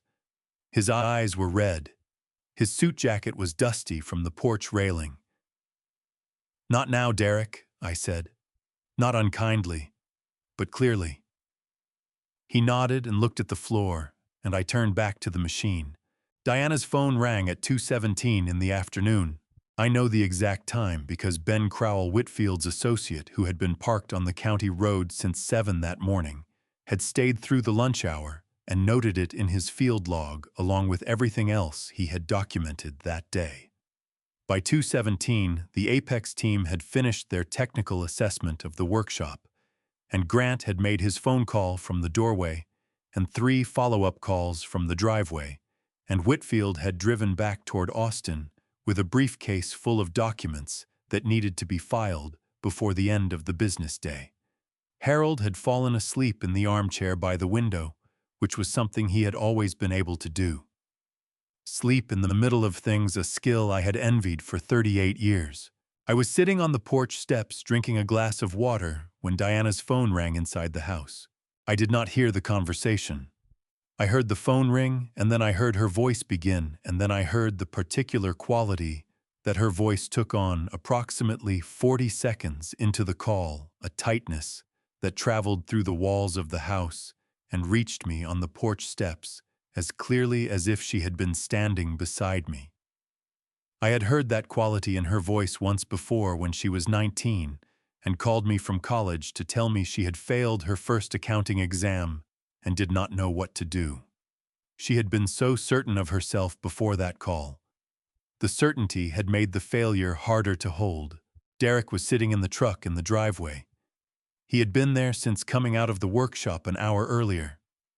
The engine was off, and the windows were down, and he was staring at the steering wheel with the focused attention of a man who has run out of things to think and is now simply waiting to find out what comes next. The screen door opened behind me. Diana came out onto the porch. She was still holding the phone in her right hand, and her knuckles were white around it. Her face had gone the specific gray color that faces go when the blood has left them in a hurry. She sat down on the top porch step without appearing to choose to sit down. Her legs simply stopped holding her at full height, and she sat. "The bank called," she said. I waited. "First Consolidated," she said. "Stephen Hartwell. He said they received notice this morning of an active legal dispute and a criminal investigation involving the collateral property." Her voice was flat and precise, the way voices get when a person is repeating information they are still in the process of understanding. He said the mortgage agreement contains an acceleration clause that allows the bank to call the full loan balance due immediately upon evidence of legal encumbrance or criminal action affecting the collateral. She stopped. He said we have 30 days to remit $4 million or the bank will begin foreclosure proceedings on Oak Ridge. She looked at her phone screen as though the number displayed there might have changed since she last checked it. It had not changed. "The Houston property," she said almost to herself. "If we cannot access the Oak Ridge funds, we cannot make the next payment on the Houston contract. Gary said the purchase agreement has a hard deadline. If we miss the payment, we forfeit the earnest money." She calculated out loud, the way she had done as a girl at the kitchen table with her homework, running the numbers in order following the chain. 1.8 million. Gone. I did not say anything, because there was nothing I could say that she did not already know. Derek had gotten out of the truck. He was standing in the driveway looking at Diana on the porch steps with an expression that had finally settled into something recognizable. It was the expression of a man who has followed someone else's plan all the way to the end of it, and arrived somewhere he did not want to be, and understood now that the following was as much his fault as the plan. "Diana," he said. His voice cracked on the second syllable. "Diana, what do we do?" She looked at him for a long moment. Something moved across her face that I had not seen there in a long time. Something younger and less composed than the woman she had been working to present all morning. Her chin trembled once before she controlled it. "I do not know," she said. 3 words she had almost never said in her adult life, and they came out of her like something that had been held under pressure for a very long time. Sandra's car was not in the driveway. She had left before the Apex team had finished their assessment, and she had not come back. Her absence occupied a specific shape in the afternoon, the shape of a person who calculates exits in advance and takes them early. Derek walked to the porch steps and sat down beside Diana. Not because he had something useful to say, because sitting beside her was the only thing he had left to offer, and he had enough sense remaining to offer it. She did not lean toward him or acknowledge him, but she did not move away. I set my water glass on the porch rail and stood up. My knees registered the movement the way they always did in the August heat, with a dull, reliable protest that I had learned to answer by simply continuing to stand. I looked at my son and my daughter sitting on the steps of the house their mother and I had brought them home to as infants, and I felt the grief of it move through me the way grief does when it has been given enough room cleanly and completely without apology. I had not wanted this for them. I had not set any of this in motion, hoping it would end here with Diana's voice gone flat, and Derek's face gone empty, and Sandra's car gone from the driveway. I had wanted to finish my work and protect what I had built, and be left alone to do it. They had made different choices. The choices had consequences. That was not a complicated idea, but it was a hard one, and the hardness of it did not diminish just because I was the one who had been wronged. The screen door opened behind me, and Harold appeared awake, now holding his empty water glass. He looked at Diana and Derek on the steps, and then at me. He did not say anything. He put his hand on my shoulder the same way he had put it there in the driveway that morning, briefly and solidly, and then he went back inside to refill his glass. I went inside too. There was still work to do, and I was better at doing it than standing in the August heat feeling sorry for the people who had made it necessary. The criminal proceedings against Derek moved faster than Whitfield had expected, which he attributed to two things. The first was the footage. The second was that Derek's attorney, a man named Franklin Hooper, who practiced out of a small office in Midland and had built his career on DUI cases and property disputes, looked at the evidence package Whitfield's office had assembled and advised his client on their second meeting to consider the full range of available options, which was attorney language for the situation being considerably worse than Derek had hoped. Derek did not take a plea agreement. I do not know exactly why. Whitfield thought it was pride. Harold thought it was Diana that she had convinced him the footage could be challenged on chain of custody grounds, and that a jury might be sympathetic to a son acting under family pressure. Whatever the reason, the case went to trial in a courtroom in Dallas County in late November of 2012, which was a cold, gray month that year, the kind of November that arrives early and stays too long. I sat in the second row on the right side of the gallery. Whitfield had offered to arrange a seat closer to the front, but I preferred the second row, close enough to see clearly, far enough to have a moment before anyone could see my face if my face decided to do something I had not planned. The courtroom was smaller than I expected, the way official spaces often are when you finally see them in person, after imagining them from a distance. The ceiling was low and the lighting was fluorescent, and the wooden benches in the gallery had the particular worn quality of surfaces that have absorbed a great many difficult hours. The judge was a woman in her late 50s, named the Honorable Carol Ann Bridger, and she ran the proceedings with the brisk efficiency of someone who understood that time in a courtroom costs everyone in the room something they cannot get back.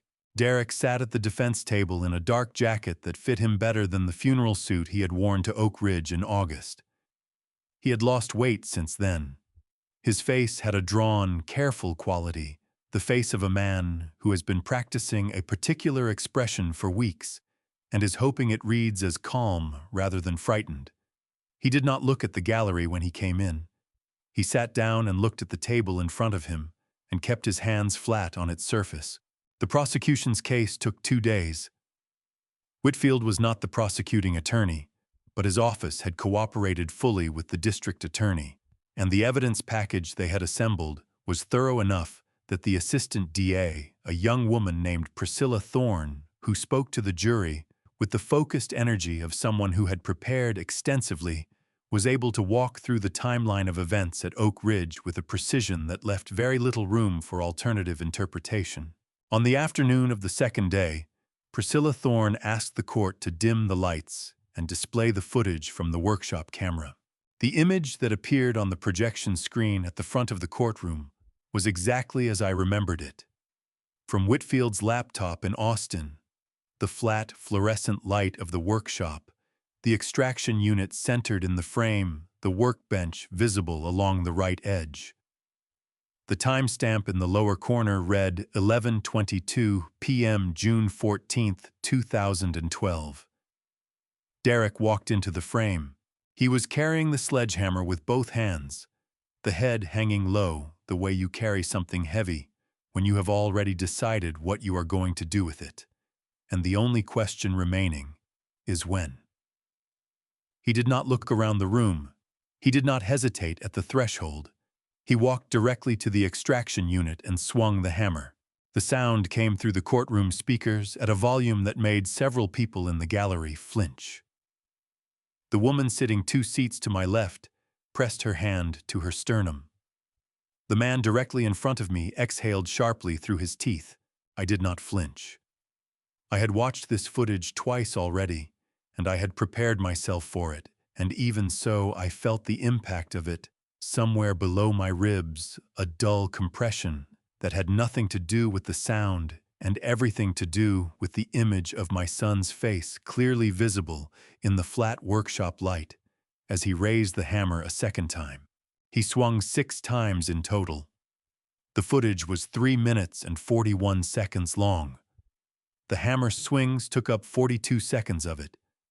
The remaining time was Derek standing in the workshop afterward, breathing hard, looking at what he had done with an expression that Franklin Hooper would later argue to the jury demonstrated remorse in the moment. Priscilla Thorne would counter that it demonstrated a man who had completed a task and was assessing the result. The jury took 4 hours. The verdict was guilty on the charge of criminal mischief, causing pecuniary loss of over $300,000, which under Texas Penal Code is a first-degree felony, and guilty on a second charge of financial exploitation of an elderly person, which carries its own sentencing range under the Texas Human Resources Code. The judge set sentencing for the following month. When the foreperson read the verdict, Derek's hands came off the table and went into his lap, and he bent forward slightly, as though something in his chest had lost its structural support.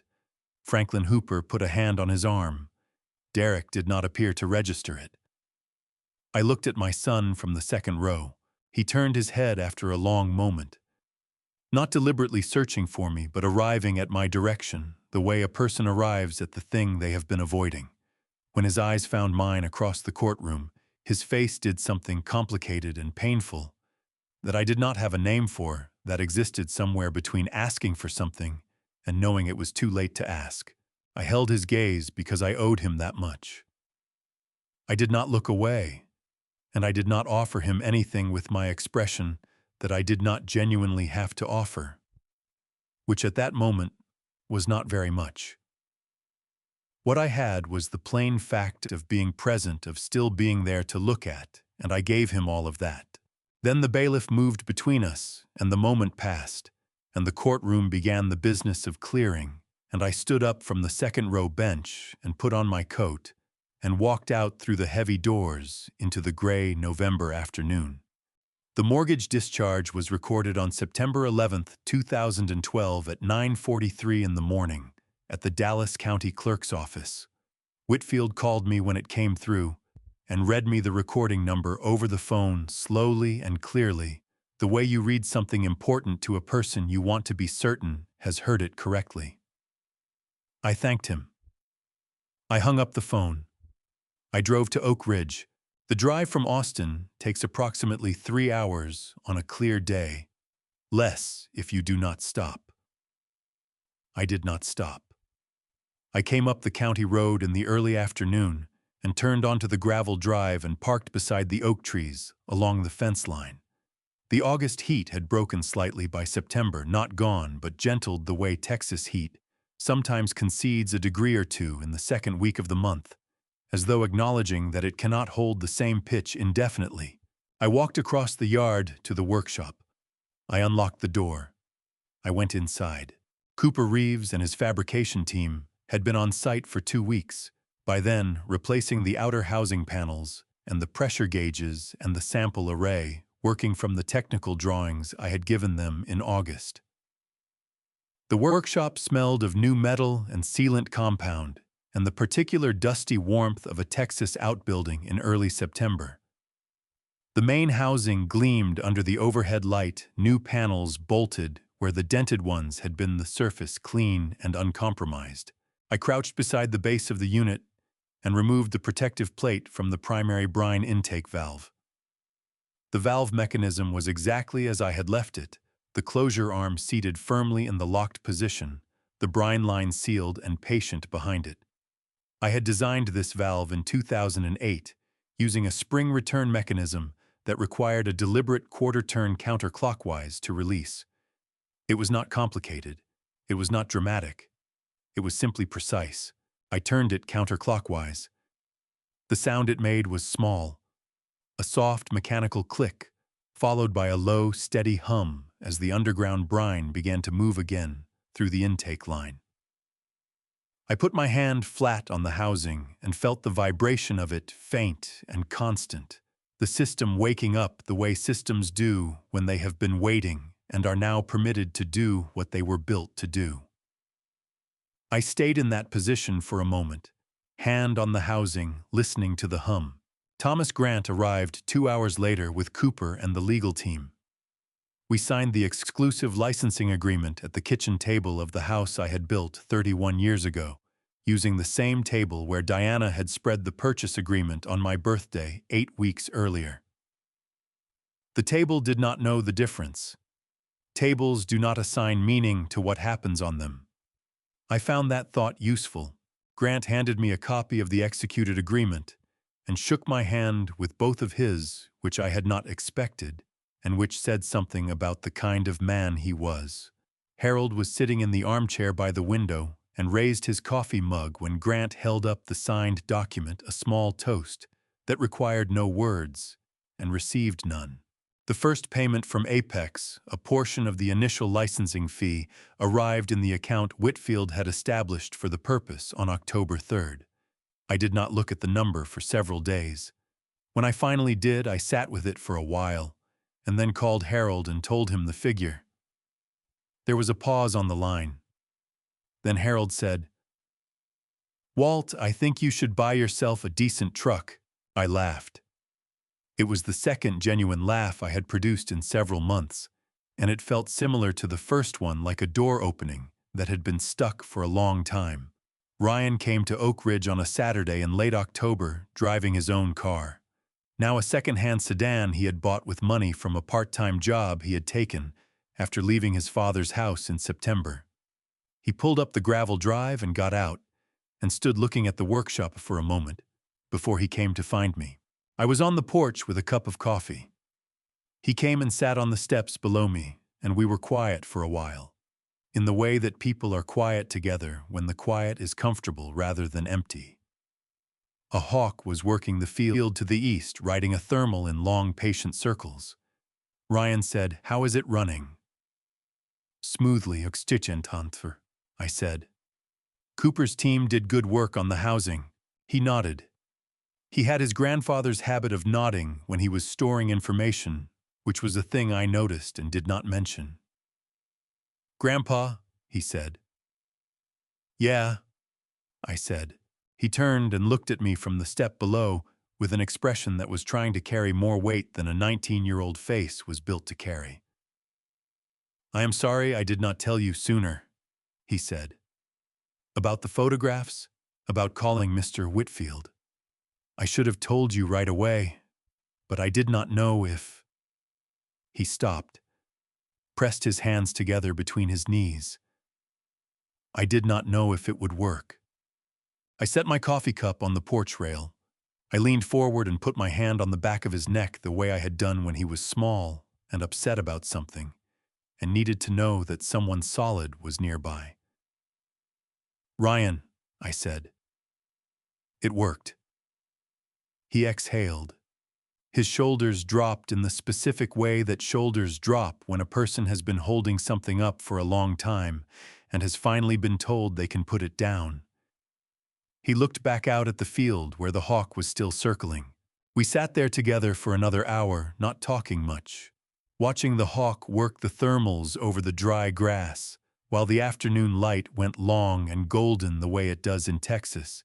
In October, that particular light that makes everything it touches look like it has been there for a long time and intends to stay. I thought about Margaret.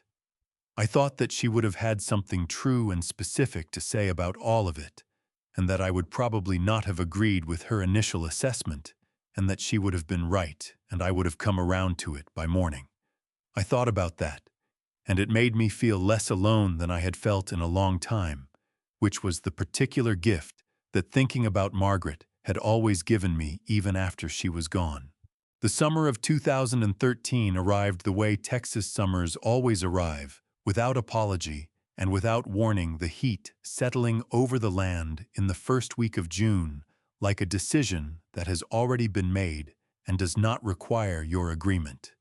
The oak trees along the fence line had leafed out fully by then, thick and dark green in the way they only get in a wet spring, and the grass in the east field was longer than I usually kept it, because I had been spending most of my time in the new research facility, rather than maintaining the property the way I had for 30 years.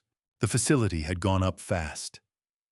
Apex broke ground in January, and the main structure was complete by April, a long, low building of steel and glass that sat on the north end of the property where the old equipment shed had been. It did not look like what people imagine when they imagine a research facility. It looked like something functional and considered built by people who understood that the work done inside it mattered more than the impression made by the outside of it. I had been involved in every stage of the design. That had been a condition of the agreement, and Grant had honored it without complaint. I was in my office in the facility on a Thursday morning in late June when my phone rang. It was the security monitor at the front gate, a young man named Patrick, who had been with us since March. "Mr. Reed," Patrick said, there are two people at the front gate, a woman and a man. The woman says she is your daughter." I set down the pen I was holding. Outside my office window, the east field was moving slightly in a hot wind, the long grass bending and releasing in slow waves. "What do they want?" I asked. "She did not say specifically," Patrick said. "She asked if you were on the property." "She is crying, sir." I looked at my desk for a moment.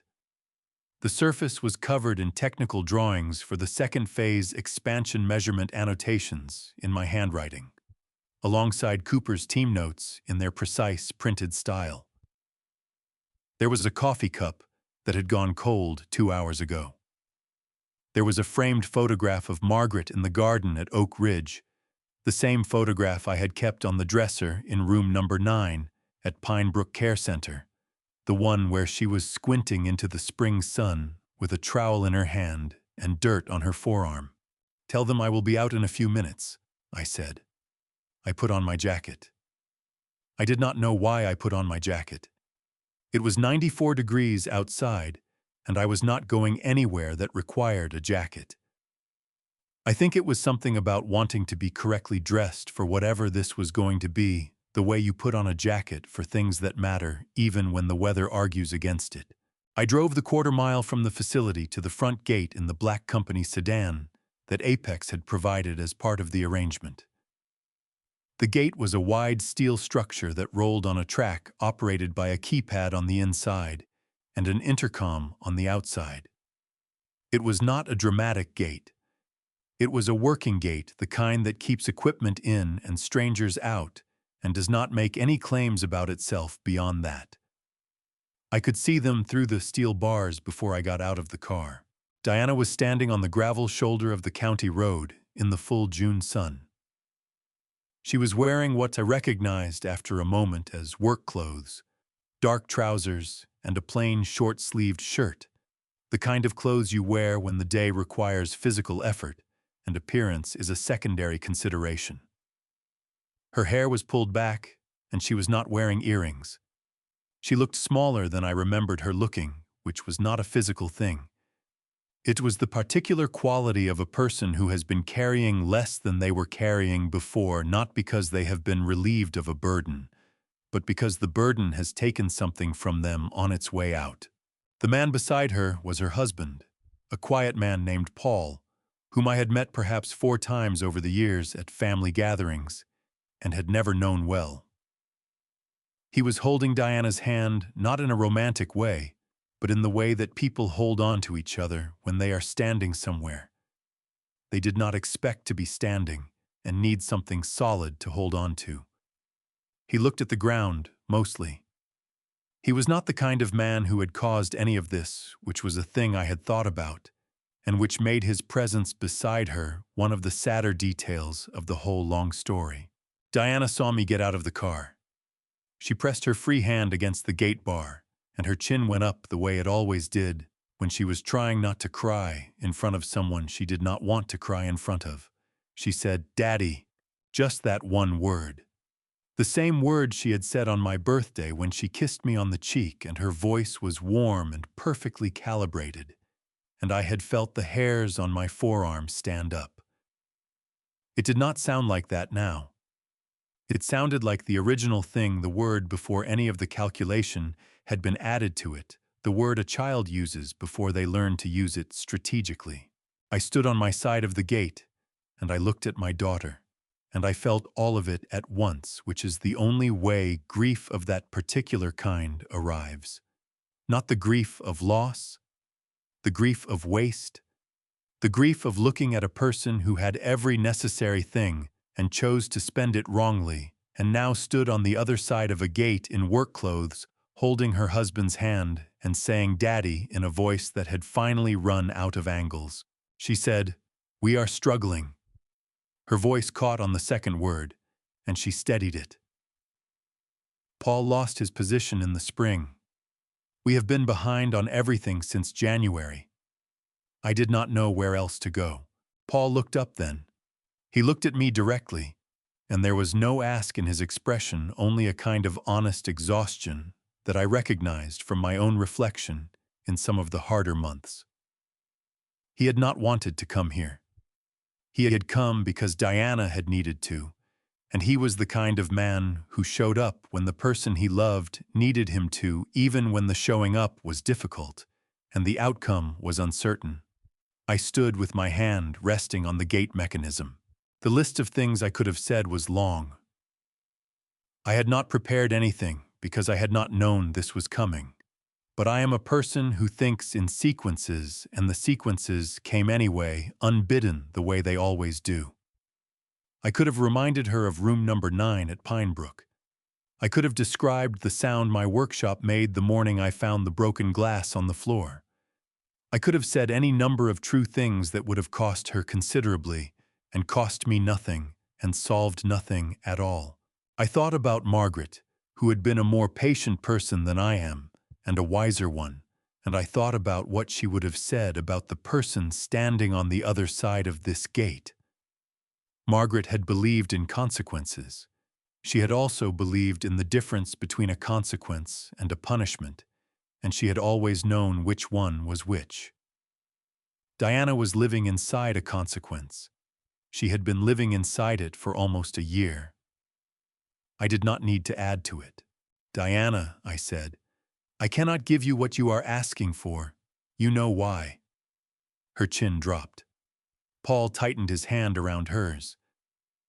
"But I am going to make one call today," I said. "There is a workforce development program affiliated with the Apex facility. They assist with job placement and retraining. I will ask them to make an appointment with you this week. What you do with that appointment is your own business." Diana looked up at me through the gate bars.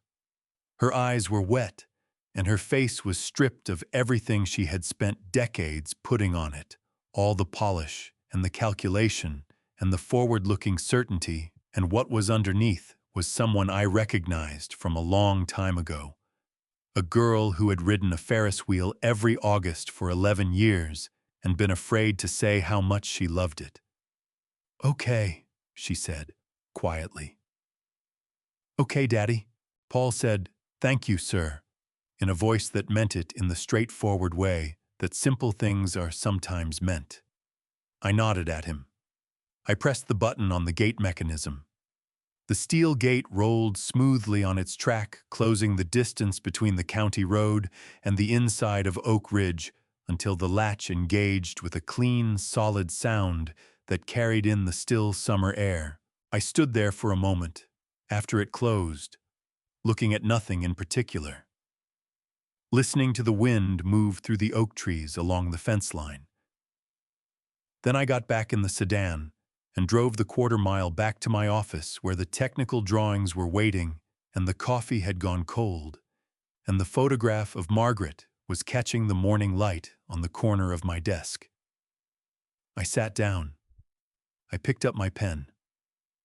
I got back to work. I have told you my story now. One of the grandpa stories that does not begin with wisdom and end with a bow.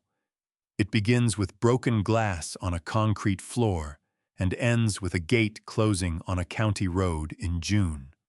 Here is what I learned. Patience is not weakness. 8 years in a workshop that smelled like chemicals and rust was not stubbornness. It was faith in the work, faith in what I knew to be true. And yes, faith in God, who has a way of making certain that what is built honestly does not stay buried forever.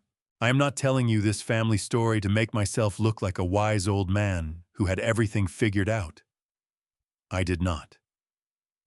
I trusted people I should have watched more carefully. I let things go too long before I protected what was mine. If you have something you have built, a business, a skill, a dream you have been working on quietly, do not wait until someone breaks it to defend it. Document it. Protect it legally. Tell the right people before the wrong ones find out.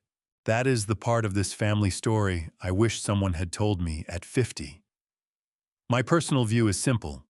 The land does not remember who tried to take it. The land remembers who tended it. These grandpa stories are not just about old men and old machines. They are about what happens when you refuse to stop believing in your own work, no matter who laughs at you for it. If this family story found something in you, a memory, a regret, something you have been building quietly in your own shed, leave it in the comments below. I would genuinely like to know. Share this with someone who needs to hear it today. And if you have not subscribed yet, this is a good moment to do that. Thank you for staying with me all the way to the end of this one. It means more than you know. One last thing before you go. Some of the stories on this channel contain fictional elements built entirely for the purpose of entertainment and reflection. If that is not what you are looking for, that is completely all right. Choose what serves you best, and I will see you in the next one.